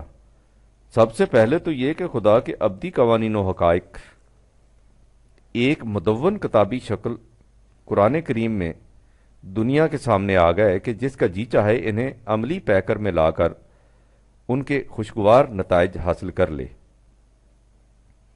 دوسرے یہ کہ دنیا کو معلوم ہو گیا کہ یہ قوانین ایسے ہیں جن پر عمل کیا جا سکتا ہے، یعنی یہ محض شاعری کا خواب، یوٹوپیا نہیں، یہ ایک ممکن العمل ضابطہ حیات ہے جس پر تاریخ کے ایک دور میں عمل کیا گیا تھا اور اس کے نتائج سامنے آ گئے تھے۔ حقیقت یہ ہے کہ اس قسم کے انقلابی دور زمانے کی امامت کرتے ہیں۔ جیسا کہ پہلے بتایا جا چکا ہے، عقل کا طریق کار تجرباتی ہے، وہ ایک نظریہ وضع کرتی ہے، اس پر عمل کرتی ہے۔ صدیوں کے تجربات کے بعد یہ حقیقت سامنے آتی ہے کہ وہ نظریہ غلط تھا، اس لیے تجربہ ناکام رہا۔ اس کے بعد عقل کسی دوسرے نظریہ پر تجربہ شروع کر دیتی ہے، لیکن اگر کسی انقلابی دور کے نتائج اس کے سامنے ہوں تو اسے اپنے تجربہ کے متعلق صحیح نتیجہ تک پہنچ جانے کے لیے زیادہ وقت درکار نہیں ہوتا۔ تم سلیم زمانہ قبل از اسلام کی انسانی تاریخ اور زمانہ بعد از اسلام کی تاریخ پر نظر ڈالو اور پھر دیکھو کہ دنیا نے جس تیزی سے زمانہ بعد از اسلام میں ترقی کی ہے، اس کی مثال اس سے پہلے کہیں نہیں ملتی۔ اور یہ بھی اس صورت میں ہوا ہے جبکہ اسلام کے قرن اول کی صحیح اور خالص تاریخ دنیا کے سامنے نہیں۔ اگر اس دور کی غیر مخلوط تاریخ دنیا کے سامنے ہوتی تو تم دیکھتے کہ آج دنیا کا نقشہ کیا ہوتا۔ یوں سمجھو کہ اس قسم کا انقلابی دور زمانے کی گاڑی کو ایسا دھکا دے دیتا ہے جس سے اس کی رفتار میں خاصی تیزی آ جاتی ہے، اور کتنا ہی فاصلہ وہ محض اپنے زور دروں موومنٹم سے طے کرتی چلی جاتی ہے۔ اسی زور دروں کا اثر تھا کہ اگرچہ صحیح اسلامی معاشرہ زیادہ عرصہ تک قائم نہ رہا، لیکن مسلمان اس کے بعد بھی صدیوں تک دنیائے علم و فن میں اقوام عالم کی امامت کرتے رہے۔ یہ وہ حقیقت ہے جس کا اعتراف مغرب کے بڑے بڑے مفکرین اور مورخین تک نے کیا ہے۔ مثلا بریفورڈ نے اپنی شرح آفاق کتاب دی میکنگ آف ہیومینٹی میں ایک خاص باب اس موضوع کے لیے وقف کیا ہے، اور اسی کا نام ہی اس نے دارالحکمت رکھا ہے۔ وہ اس میں لکھتا ہے کہ یورپ کو حیات نو 15ویں صدی میں نہیں ملی، یہ اسے عرب اور اندلسی مسلمانوں کے کلچر کے اثرات سے ملی۔ یورپ کی نشاط ثانیہ کا گہوارہ اٹلی نہیں بلکہ ہسپانیہ تھا۔ جب یورپ آہستہ آہستہ وحشت اور بربریت کے انتہائی پست نقطہ تک پہنچ چکا تھا تو اس وقت بغداد، قاہرہ، ٹولیڈو نئی تہذیب اور تازہ افکار کے مراکز بن رہے تھے۔ یہی وہ مراکز تھے جن سے دنیا کو نئی زندگی عطا ہوئی، جس نے ارتقاء انسانیت کی ایک جدید منزل بننا تھا۔ جب مسلمانوں کی نئی ثقافت محسوس شکل میں سامنے آئی تو دنیا میں حیات تازہ کی نمود شروع ہوئی۔ اگر عرب نہ ہوتے تو یورپ کو کبھی تہذیب کا منہ دیکھنا نصیب نہ ہوتا۔ یہ ہے جو کچھ دنیا کو اسلام کے انقلابی دور کے دھکے سے ملا۔ اب چوتھی شق سامنے لاؤ، یعنی یہ سوال کہ اس کا کیا ثبوت ہے کہ اسلام کے ابدی حقائق اپنی معمولی رفتار سے آگے بڑھتے چلے آ رہے ہیں، کسی جگہ رک کر کھڑے نہیں ہو گئے۔ اس کے لیے اسلام پہلے اس زمانے کی تاریخ کا مطالعہ کرنا ہوگا جب قرآن نازل ہوا، اور اس کے بعد اس 1300 سال میں انسانی تاریخ کا مطالعہ۔ اس سے یہ معلوم ہو جائے گا کہ اس 1300 سال میں انسان مختلف تجارب کے بعد ان تصورات کو اختیار کرتا چلا آ رہا ہے جو قرآن نے دیے تھے، یا ان تصورات کی طرف جا رہا ہے جو قرآن سے پہلے دنیا میں عام طور پر پھیلے ہوئے تھے۔ جیسا کہ میں پہلے کہہ چکا ہوں، انسانی ذہن کا اس وقت فیصلہ یہ تھا کہ ملوکیت عین فطرت انسانی کے مطابق نظام جہابانی ہے۔ قرآن کریم نے اس کی تردید کی اور یہ تصور دیا کہ انسانوں کو اپنے معاملات باہمی مشاورت سے طے کرنے چاہیے۔ کسی انسان کو یہ حق حاصل نہیں کہ کسی دوسرے انسان سے اپنا حکم منوائے۔ اس وقت ذہن انسانی کے لیے یہ تصور نامانوس تھا۔ تم بتاؤ کہ اس کے بعد اس 1300 سال میں ذہن انسانی کا رخ ملوکیت کی سمت رہا ہے، یا وہ آہستہ آہستہ اسلام قبول کرتا چلا گیا ہے اور قبول کرتا چلا جا رہا ہے۔ ذہن انسانی کا اس وقت فیصلہ یہ تھا کہ غلاموں کا وجود معاشرہ کا جزو لا ینفک ہے اور فطرت صحیح تقسیم کا نتیجہ۔ اس لیے اس نظام کو کبھی مٹایا نہیں جا سکتا۔ قرآن کریم نے یہ انقلابی تصور دیا کہ تمام افراد انسانیہ اپنی پیدائش کے اعتبار سے یکساں واجب التکریم ہیں، اس لیے کسی فرد کا دوسرے فرد کو غلام بنا لینا یکسر خلاف انسانیت ہے۔ اس وقت ذہنی انسانی کی عام سطح نے اس تصور کو ناقابل قبول سمجھا، لیکن بتاؤ کہ اس کے بعد زمانے نے اس تصور کو قابل قبول سمجھا یا اپنے قدیمی تصور کو؟ ذہن انسانی کا اس وقت کا فیصلہ تھا کہ ایک قبیلہ کو دوسرے قبیلہ پر، ایک قوم کو دوسری قوم پر، یعنی ایک نسل کو دوسری نسل پر فوقیت حاصل ہے۔ قرآن کریم نے کہا ہے کہ یہ محض توہم پرستی ہے۔ انسان کی قدر و قیمت اس کے جوہر ذاتی سے ہے، نہ کہ انتصابات نسبی سے۔ اس زمانے نے اس تصور کو اپنے لیے ناشنا پایا، لیکن تم غور کرو کہ اس زمانے کے بعد زمانہ نے اپنے لیے کیا فیصلہ کیا؟ کیا وہی نہیں جسے قرآن کریم نے پیش کیا تھا؟ اس زمانہ میں ذہن انسانی کا فیصلہ یہ تھا کہ قومیں شخصیتوں کے سہارے آگے بڑھتی ہیں، اس لیے ہیرو ورشپ، مشاہیر پرستی عین تقاضۂ فطرت ہے۔ قرآن کریم نے کہا کہ یہ تصور ذہن انسانی کے عہد طفولیت کی یادگار ہے۔ اب قومیں آئیڈیالوجی کی بنیاد پر مرتب ہوں گی اور اپنے نظام کی خوبیوں کے سہارے آگے بڑھیں گی۔ اس زمانے نے اس تصور کو اپنے لیے ناآشنا پایا، اس لیے اسے رد کر دیا۔ لیکن تم بتاؤ کہ کیا آج تمہارے زمانہ کا رخ اس رد کردہ تصور کو گلے لگانے کی طرف نہیں ہے؟ اس زمانے میں جاگیرداری، ذمہ داری، سرمایہ پرستی کا نظام عین مطابق فطرت سمجھا جاتا تھا۔ قرآن کریم نے یہ انقلاب انگیز تصور پیش کیا کہ ہر فرد انسانی کا فریضہ تمام نوع انسانی کی نشو و نما ہے۔ اس لیے وسائل و ذرائع پیداوار کسی انسان کی ذاتی ملکیت میں نہیں رہ سکتے۔ زمین پر سانپ کی طرح بیٹھ جانا اور چاندی اور سونے کے ٹکڑوں کو جمع کرتے چلے جانا انسانیت کی عدالت میں بدترین جرم ہے، جس کی سزا تباہی کے سوا کچھ نہیں۔ اس زمانے نے اس تصور کو ٹھکرا دیا، لیکن ذرا غور کرو سلیم، کیا زمانہ اسی ٹھکرائے ہوئے تصور کو اپنانے کے لیے مضطرب اور بے چین نہیں ہے؟ اس زمانے میں مختلف خاندانوں، قبیلوں، قوموں کا تو تصور تھا، لیکن عالمگیر انسانیت کا تصور کسی کے سامنے نہیں تھا۔ قرآن کریم نے آ کر کہا کہ نوع انسانی ایک عالمگیر برادری ہے اور اس کی عملی تشکیل اس طرح ہو سکتی ہے کہ تمام دنیا کا نظام حکومت ایک ہو۔ یہ بات اس زمانے کے عام ذہن میں نہ آئی، لیکن ذرا غور کرو سلیم کہ اس کے بعد دنیا کا رخ عالمگیر انسانیت کی منظر کی طرف ہے یا انسانوں کو مختلف ٹکڑوں میں بانٹنے کی طرف۔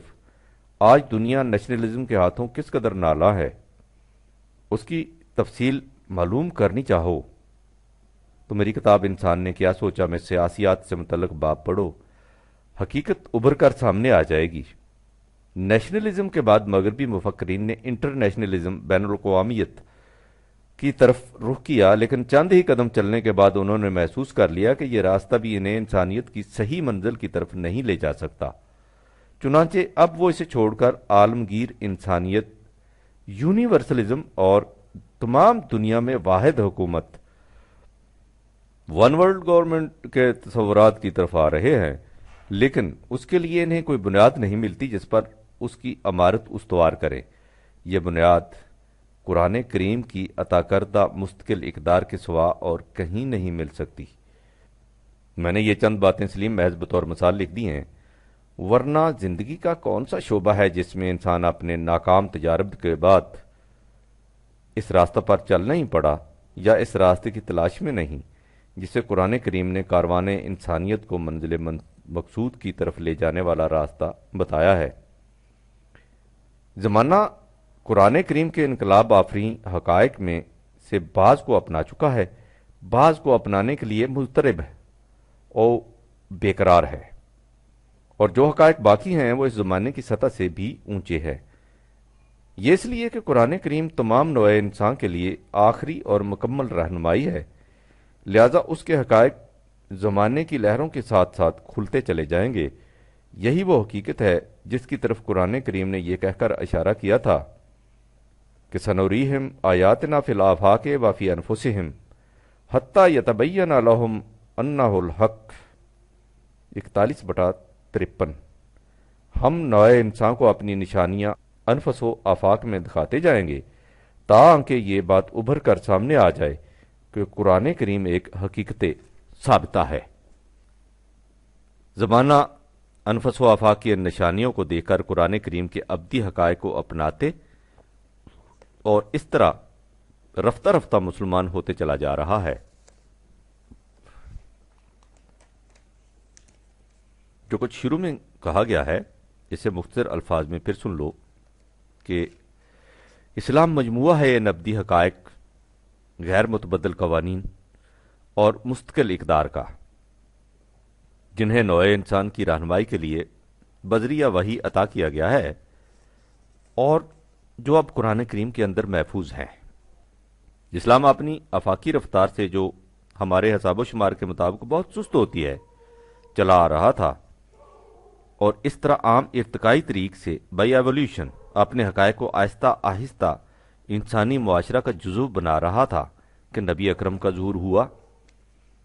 نبی اکرم نے برسوں کی صحیح فہم سے ایک جماعت تیار کی جس کے عملی پروگرام سے اسلام کے حقائق کی آفاقی رفتار میں بڑی تیزی آ گئی، اور ان کے نتائج انسانی حساب و شمار کے مطابق محسوس شکل میں سامنے آ گئے۔ یہ ہے وہ دور جس کے متعلق کہا جاتا ہے کہ اسلام ایک کامیاب تجربہ کی حیثیت سے دنیا کے سامنے آیا۔ کچھ عرصہ بعد وہ طریقہ کار یعنی دعوت اللہ علی وجہ البصیرت اور تعلیم کتاب و حکمت جسے نبی اکرم نے اختیار فرمایا تھا باقی نہ رہا۔ اس طرح وہ خارجی قوت جس نے اسلام کے ابدی قوانین کی رفتار میں اس قدر مغیر العقول تیزی پیدا کر دی تھی ختم ہو گئی، اور اسلام پھر اپنی سابقہ آفاقی سست رفتار سے آگے چلنے لگ گیا۔ اس سے سطح بین لوگ اس نتیجہ پر پہنچ جاتے ہیں کہ اسلام تھوڑی دور چل کر ناکام رہ گیا۔ ہماری بنیادی غلطی یہ ہے کہ ہم اسلام اور مسلمان قوم کو ایک ہی تصور کر لیتے ہیں اور مسلمانوں کی پستی اور ذبوحالی سے اس نتیجہ پر پہنچ جاتے ہیں کہ اسلام دنیا میں ناکام رہا ہے۔ وہ چند قدم چل کر رک گیا اور زمانے کے بڑھتے ہوئے تقاضوں کا ساتھ نہ دے سکا۔ اگر ہم اسلام اور مسلمان قوم کے فرق کو سمجھ لیں تو پھر اس غلط فہمی کا شکار نہ ہوں۔ اسلام کے حقائق کی نمود تخلیق کائنات کے ساتھ ہی ہو گئی تھی اور انہوں نے رفتہ رفتہ آگے بڑھنا شروع کر دیا تھا۔ راستے میں مختلف زمانوں میں مختلف اقوام نے انہیں اپنایا تو انہیں خوشگواریاں نصیب ہو گئیں۔ جب انہوں نے ان حقائق کا ساتھ چھوڑ دیا تو باقی اقوام کی طرح مصیبتوں کا شکار ہو گئیں۔ آج سے قریب 1400 سال پہلے سرزمین عرب کی ایک قوم نے ان حقائق کو اپنایا تو اسے محیر العقول ترقی نصیب ہوئی۔ کچھ عرصہ بعد اس نے اسے چھوڑ دیا تو اس پر زوال آ گیا۔ لیکن اسلام بدستور آگے چلتا رہا، یہ دیکھنے کے لیے کہ اسلام کس طرح خرامہ خرامہ آگے بڑھتا اور زمانہ اس کے پیچھے پیچھے چلا آ رہا ہے۔ ہمیں مسلمانوں کی تاریخ نہیں بلکہ نوع انسان کی تاریخ پر نظر ڈالنی چاہیے۔ اس سے یہ واضح ہو جائے گا کہ ہر وہ نظام جسے ذہن انسانی نے وضع کیا چند دنوں تک زندہ رہ کر ناکام ثابت ہو گیا اور آگے صرف اسلام بڑھا۔ جب فرانس کے گلی کوچوں میں ملوکیت کو مٹا کر جمہوری نظام کی طرح ڈالنے کے لیے انقلاب برپا کیا گیا ہے تو وہ بھی اسلام کی ایک کڑی تھی، اور جب امریکہ میں غلامی کے انسداد کے لیے لڑائیاں لڑی گئیں تو وہ بھی اسلام ہی کی زرعی داستان کا ایک باب تھا۔ جب ہندوستان میں اچھوتوں کو ہریجن روح خداوندی کے حامل قرار دیے جانے کی تحریک اٹھی تو وہ بھی اسلام ہی کی ایک ابدی حقیقت کی نمود تھی۔ اور اب جو امریکہ میں سیاہ اور سفید فام افراد میں تمیز، رنگ و نسل مٹانے کی جدوجہد ہو رہی ہے تو یہ بھی اسلام ہی کی طرف ایک قدم اٹھ رہا ہے۔ جب اقوام عالم نے مل کر یہ فیصلہ کیا تھا کہ مختلف قوموں کے تنازعات کا فیصلہ باہمی مشاورت سے کیا جائے تو وہ بھی اسلام کی پیش کردہ تجویز پر عمل درآمد کی صورت تھی۔ اور اب جو ذہن انسانی میں یہ خیال انگڑائیاں لے رہا ہے کہ دنیا سے اسلحہ کا وجود ختم کر دیا جائے تو یہ بھی اسلام ہی کے پروگرام کی ایک کڑی ہے، جس نے 1400 سال بیشتر کہا تھا کہ جنگ کی اس وقت تک ضرورت ہے جب تک جنگ خود اپنے ہتھیار نہ رکھ دے۔ 47/4 غرضے کہ اس 1500 سال کے عرصہ میں جہاں جہاں کوئی تحریک نوع انسانی کو صحیح آزادی اور ترقی کی طرف لے جانے کے لیے اٹھی ہے، وہ قرآن ہی کی شمع نورانی کی ایک کرن تھی۔ اور جہاں جہاں انسانوں کے خود ساختہ نظام حیات ناکام ثابت ہوئے ہیں وہ اسلام کے ابدی قوانین کی صداقت ہی کا ثبوت تھا۔ اگر تم اس نگاہ سے دیکھو سلیم تو یہ حقیقت واضح طور پر تمہارے سامنے آ جائے گی کہ دنیا کی تاریخ اور انسان کی تلاش پکار پکار کر کہہ رہی ہے کہ ہر کجا بینی جہان رنگ و بو، آنکھ از خاکش بروید آرزو، یا زنور مصطفیٰ او را بہاست، یا ہنوز اندر تلاش مصطفیٰ است۔ تاریخ انسانیت کا اس انداز سے مطالعہ کرنے سے علا وجہ البصیرت دیکھ لو گے کہ نہ صرف یہ کہ اسلام کسی مقام پر رک نہیں گیا بلکہ یہ بھی کہ اسلام کے سوا کوئی نظام زندگی ایسا نہیں جو کسی نہ کسی مقام پر جا کر ناکام نہ ثابت ہو گیا ہو اور اس کی جگہ اسلام کے اصول نے نہ لے لی ہو۔ قرآن کریم نے جب اسلام کے متعلق کہا تھا کہ لے یظہرہ علی الدین کلہ، 48/28، یہ نظام خداوندی تمام انسانی نظام زندگی پر غالب آئے گا، تو یہ ایک حقیقت کا بیان تھا۔ قرآن کریم نے ہمیں بتایا ہے کہ انسان کا مستقبل روشن ہے۔ جب تخلیق آدم کے سلسلہ میں ملائکہ نے خدا سے کہا کہ آتجعل فیہا من یفسد فیہا و یسفک الدماء، 2/30، یہ دنیا میں فساد انگیزیاں خون ریزیاں کرے گا، تو اس کے جواب میں خدا نے کہا انی عالم و ما لا تعلمون، میں جانتا ہوں جو تم نہیں جانتے۔ اس کے معنی یہ ہے کہ انسان کی آخری منزل جس میں یہ صحیح مقام آدمیت پر پہنچے گا وہ ہوگی جس میں فساد انگیزیوں اور خون ریزیوں کا خاتمہ ہو جائے گا اور لا خوف علیہم ولا هم یحزنون، 2/38 کا دورہ ہوگا۔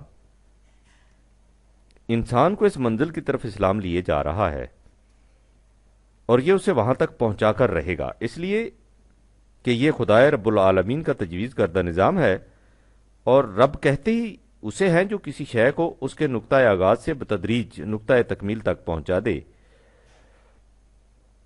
اگر خدا کا تجویز کردہ نظام آخری منزل تک نہ پہنچے اور راستے ہی میں رک جائے تو وہ خدا رب العالمین نہیں ہو سکتا۔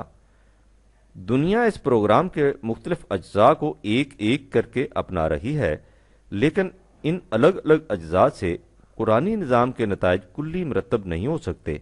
نظام ایک غیر منقسم وحدت ہوتا ہے جو اسی صورت میں اپنے نتائج مرتب کرتا ہے جب اسے بالکلیہ ایز اول اختیار کیا جائے۔ جس طرح دوا کا نسخہ اسی صورت میں صحیح نتائج پیدا کر سکتا ہے جب اسے اس کے تمام اجزاء صحیح اوزان کے ساتھ جمع کر کے دوائی بنائی جائے۔ جو قوم اس نظام کو بالکلیہ اختیار کر لے اسے جماعت مومنین کہا جاتا ہے، اور یہی لا خوف علیہم ولا ہم یحزنون کی مصداق قرار پا سکتی ہے۔ انسان نے آخر الامر اس مقام تک پہنچنا ہے، خواہ یہ اپنے تجرباتی طریق سے پہنچے یا ایمان کی روح سے۔ ایمان کی روح سے یہ صدیوں کی مسافت لمحوں میں طے کر لے گا اور ان تمام نقصانات سے بچ جائے گا جو تجرباتی طریق کا لازمی نتیجہ ہیں۔ اس مقام پر یہ سوال بھی سامنے آتا ہے کہ یہ کیا وجہ ہے کہ دنیا کی باقی قومیں اس قدر آگے بڑھ رہی ہیں اور مسلمان ان سب سے پیچھے ہیں؟ اس کی تفصیلی وجوہات تو تمہیں اسباب زوال امت میں ملیں گی۔ اس وقت صرف اتنا سمجھ لو کہ دنیا کے دیگر اقوام انفس و آفاق کی نشانیوں پر غور و فکر کے بعد قرآنی حقائق کو اپنائے جا رہی ہیں، اور مسلمان اس عجمی اسلام کو سینے سے لگائے ہوئے ہیں جس کی روح سے سوچنا اور سمجھنا حرام ہے۔ لہٰذا یہ اقوام عالم میں سب سے پیچھے ہیں۔ جس دن انہوں نے پھر سے یتلو علیہم آیات ہی کا پروگرام اپنے سامنے رکھ لیا، یعنی خالص قرآن کریم کو اپنا نصب العین بنا لیا، اقوام عالم کی امامت ان کے حصے میں آ جائے گی۔ کہو سلیم، اب بھی تمہارا یہی خیال ہے کہ اسلام آگے نہیں چلا؟ اسے پھر سمجھ لو کہ گوئٹے کی تشبیہ کے مطابق اسلام ایک صاف اور شفاف ندی ہے جو رواں دواں اپنی منزل کی طرف بہے جا رہی ہے۔ جو قوم اس ندی کے پانی سے اپنی زمین سیراب کرے گی اس کی کھیتیاں لہلہا اٹھیں گی۔ تاریخ کے ایک دور میں عرب کی قوم نے ایسا ہی کیا تو اسے ایک دانے کے عوض 700 دانے ملے، 2/261۔ جب اس نے اس ندی سے پانی لینا بند کر دیا تو اس کی کھیتیاں سوکھ گئیں۔ سطحی نگاہوں نے اس سے یہ سمجھ لیا کہ وہ ندی ہی سوکھ گئی۔ یہ غلط ہے۔ وہ ندی بدستور بہے جا رہی ہے، جس کا جی چاہے اس سے اپنے کھیتوں کو سیراب کرے۔ کلن نمدو ہاؤلائے و ہاؤلائے من عطائے ربکا وما کانا عطاء ربکا محظورا، 17/20۔ تیرے نشو و نما دینے والے کا ابر کرم ہر ایک کو اس کی صحیح و عمل کے مطابق سیرابی عطا کیے جا رہا ہے۔ اس کی یہ بخشش کبھی نہیں رکتی بلکہ جوئے رواں کی طرح جاری و ساری رہتی ہے۔ ہستی میکدہ و دعوت آمست اینجا، قسمت بادہ باندازہ جامست اینجا۔ مسلمانوں کی کھیتیاں اس لیے سوکھ گئیں کہ انہوں نے اس آسمانی ندی سے آبیاری چھوڑ دی۔ ندی بدستور بہے جا رہی ہے۔ اگر سلیم تمہارے ریڈیو سے نغمہ نوبہار کی حیات بخش آواز آنی بند ہو گئی ہے تو تمہارے ریڈیو سیٹ میں نقص پیدا ہو گیا ہے۔ خدائی ریڈیو اسٹیشن سے بدستور پروگرام نشر ہو رہا ہے اور نشر ہوتا رہے گا۔ یہ حتی مطلع الفجر، 97/5۔ قرآن کریم نے اسلامی نظام کی اس خصوصیت کبریٰ کو ایک مثال کے ذریعے سمجھایا ہے۔ سورہ ابراہیم میں ہے أَلَمْ تَرَ كَيْفَ ضَرَبَ اللَّهُ مَثَلًا كَلِمَةً طَيِّبَةً كَشَجَرَةٍ طَيِّبَةٍ أَصْلُهَا ثَابِتٌ وَفَرْعُهَا فِي السَّمَاءِ۔ کیا تو نے اس پر غور نہیں کیا کہ اللہ نے خوشگوار نظریہ حیات کو کس طرح مثال دے کر سمجھایا ہے؟ اس کی مثال ایک ایسے بہراور درخت کی سی ہے جس کی جڑ مضبوط ہو اور اس کی شاخیں بلند فضا میں پھیلی ہوئی ہوں۔ یعنی اس نظام زندگی کی پہلی خصوصیت یہ ہے کہ اس کی جڑیں پاتال تک پہنچی ہوئی ہیں، جس کی وجہ سے یہ بڑے بڑے طوفانوں کا مقابلہ کر سکتا ہے۔ حوادث زمانہ کی آندیاں اور جھکڑ اس کا کچھ نہیں بگاڑ سکتے۔ یہ اپنی جگہ مضبوط اور محکم کھڑا ہے۔ دوسری خصوصیت یہ ہے کہ اس کی شاخیں فضا کی بلندیوں میں چاروں طرف پھیلی ہوئی ہیں۔ کسی ایک ملک تک محدود نہیں۔ دوسرے مقام پر اس کے متعلق کہا ہے کہ لا شرقیت و لا غربیت، 24/35۔ یہ مشرق و مغرب کی نسبتوں سے بلند ہے۔ اس کے بعد ہے تؤتی اکلها کل حین بإذن ربها وَيَضْرِبُ اللَّهُ الْأَمْثَالَ لِلنَّاسِ لَعَلَّهُمْ يَتَذَكَّرُونَ۔ 14/25۔ قرآنی نظام کا یہ شجر طیب اپنے نشو و نما دینے والے کے مقرر کردہ قانون کے مطابق اپنا پھل ہر وقت دیتا ہے۔ یہ نہیں کہ کسی خاص موسم خاص زمانہ میں اس نے پھل دیا اور اس کے بعد خشک ہو گیا۔ یہ ہمیشہ پھل دیتا ہے، یعنی یہ نظام جہاں مکان سپیس کی حدود سے ماورا ہے وہاں زمان ٹائم کی حدود سے بھی ناآشنا ہے۔ اس حقیقت کو سورہ رعد میں ان الفاظ میں بیان کیا گیا ہے کہ مثل الجنت التی وعد المتقون تجری من تحتہا الانہار، جس جنت کا وعدہ متقیوں سے کیا گیا ہے اس کی مثال اس باغ کی سی ہے جس میں ہمیشہ پانی کی ندیاں رواں ہوں اور اس کی وجہ سے اس کے درخت ہر وقت سرسبز و شاداب رہیں۔ اوکولو ہا دائمن و ذلھا، 13/35۔ اس باغ کے پھل بھی ہمیشہ رہیں گے اور اس کا سایہ بھی۔ اب ظاہر ہے جس شجر طیب کے متعلق خدا یہ کہتا ہو کہ وہ ہمیشہ پھل دیتا رہے گا، اس کے متعلق یہ کہنا کہ اس نے ایک زمانہ میں تو پھل دیا اور پھر خشک ہو گیا، حقیقت کو جھٹلانا ہے۔ جیسا کہ میں پہلے لکھ چکا ہوں، جس زمانہ کے متعلق سطح بین نگاہیں یہ کہتی ہیں کہ صرف اس میں شجر اسلام نے اپنا پھل دیا تھا، اس میں ہوا یہ تھا کہ مومنین کی جماعت نے اپنے حسن عمل کی آبیاری سے اس کی ثمربراری کی رفتار کو تیز کر دیا تھا۔ محمد الرسول اللہ والذین معاہ، 48/29 کی اس سہی و کاوش کے نتیجہ کو بھی قرآن کریم نے کھیتی کی مثال سے سمجھایا ہے۔ قذر ان اخرج شطأہ، اس کھیتی کی طرح جو پہلے اپنی ننھی سی سوئی نکالتی ہے، فآزرہ، پھر وہ اسے مضبوط کرتی ہے، فاستغلظ، سو وہ موٹی ہو جاتی ہے، فاستوی علی سوقہ، پھر وہ اپنی نالوں پر سیدھی کھڑی ہو جاتی ہے۔ محمد رسول اللہ والذین معه اشداء علی الکفار رحماء بینہم تراهم ركعا سجدا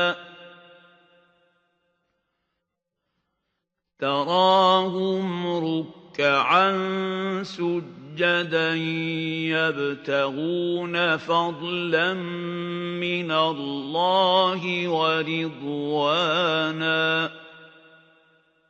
سيماهم في وجوههم من أثر السجود ذلك مثلهم في التوراة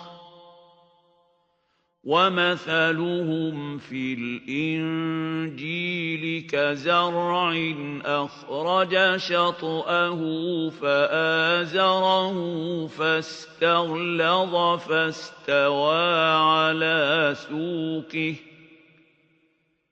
فاستوى على سوقه يعجب الزراع ليغيظ بهم الكفار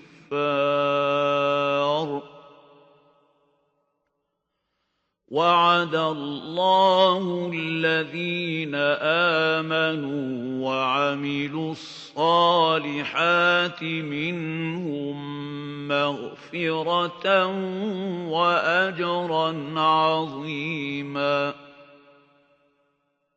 48/29۔ اس طرح آور ہو کر کسان کے دل کو خوش کرتی ہے اور ان لوگوں کو غصہ دلاتی ہے جو اس نظام کی صداقت کا انکار کرتے ہیں۔ یعنی جس شجر طیب نے اپنی افاقی رفتار سے دیر میں جا کر ثمر بار ہونا تھا، اس جماعت کے صحیح و عمل سے وہ دیکھتے ہی دیکھتے بارآور ہو گیا۔ جب انسانی دست و بازو کی یہ رفاقت ساتھ نہ رہی تو وہ درخت پھر اپنی معمولی رفتار سے بڑھنے پھلنے اور پھلنے لگا۔ باقی رہی وہ جماعت جس نے اس زمانے میں اس شجر طیب کے ثمر شیریں سے اس طرح جھولیاں بھر لی تھیں، تو اس کی یہ خوشحالی اس نظام سے پیوستگی کا نتیجہ تھی۔ جب اس نے اس نظام کو چھوڑ دیا تو اس نظام کے ثمرات سے بھی محروم ہو گئی۔ اس کے متعلق سورہ ابراہیم کی اس آیت کے تسلسل میں، جسے اوپر درج کیا گیا ہے، قرآن مجید نے کہا ہے، يثبت الله الذين آمنوا بالقول الثابت في الحياة الدنيا وفي الآخرة ويضل الله الظالمين وَيَفْعَلُ اللَّهُ مَا يَشَاءُ۔ 14/27 اللہ جماعت مومنین کی دنیا اور آخرت میں جو جڑیں مضبوط کرتا ہے، اس نظریہ زندگی کی روح سے ایسا کرتا ہے جو خود محکم اور مضبوط ہے، جب تک وہ اس کے ساتھ پیوست رہتی ہے، ثابت اور مستحکم رہتی ہے۔ جب اس کا ساتھ چھوڑ دیتی ہے، تباہ اور برباد ہو جاتی ہے۔ یہ سب کچھ خدا کے قانون مشیت کے مطابق ہوتا ہے۔ وہ نہ کسی کو یوں ہی ثبات و قرار عطا کرتا ہے، نہ بلا سبب کسی کی جڑیں اکھیڑتا ہے۔ جس قسم کا نظام کوئی قوم اختیار کر لیتی ہے، اس قسم کا اس کا انجام ہوتا ہے۔ اسلام نہ کبھی ناکام ثابت ہوا ہے، نہ ناکام ثابت ہوگا۔ اس کے علاوہ ہر نظام آخر الامر ناکام رہے گا۔ والعصر، زمانہ کی تاریخ اس حقیقت پر شاہد ہے کہ ان الانسان لفی خسر، انسان اپنے خود ساختہ نظام ہائے حیات پر چلنے سے ہمیشہ نقصان میں رہے گا۔ الا الذین آمنوا وعملوا الصالحات، کامیاب وہ جماعت رہے گی جو نظام خداوندی کی صداقت پر یقین رکھے اور اپنے اعمال صالحہ سے اس کی ثمرباری کی رفتار کو تیز کر دے۔ لیکن یہ ہنگامی پروگرام نہیں کہ کسی ایک زمانے میں اس پر عمل پیرا ہو کر وہ قوم ہمیشہ ہمیشہ کے لیے کامیاب و کامران رہے، خواہ بعد میں اس نظام کو چھوڑ ہی کیوں نہ دے۔ بالکل نہیں۔ وَتَوَاصَوْا بِالْحَقِّ وَتَوَاصَوْا بِالصَّبْرِ 103/1-3۔ اس کے لیے ضروری ہوگا کہ اس جماعت کے افراد ایک دوسرے کو اس نظام حق و صداقت کی تلقین کرتے رہیں اور اس پر ثابت قدمی سے قائم رہنے کی تاکید کریں۔ جب تک مسلمان اس پروگرام پر عمل پیرا رہے، قوانین خداوندی کے نتائج حسنہ نے ان کی جھولیاں بھر دیں۔ جب انہوں نے ان کا ساتھ چھوڑ دیا تو ان کے ثمرات سے محروم ہو گئے، اور اس کے بعد وہ قوانین اپنی سابقہ رفتار سے آگے چلتے گئے اور چلے جا رہے ہیں۔ یہ ہے سلیم مختصر الفاظ میں اس سوال کا جواب کہ اسلام آگے چلا ہے یا نہیں۔ کہو تمہارا کیا خیال ہے، اسلام آگے چلا ہے یا نہیں؟ والسلام، پرویز، جنوری 1960۔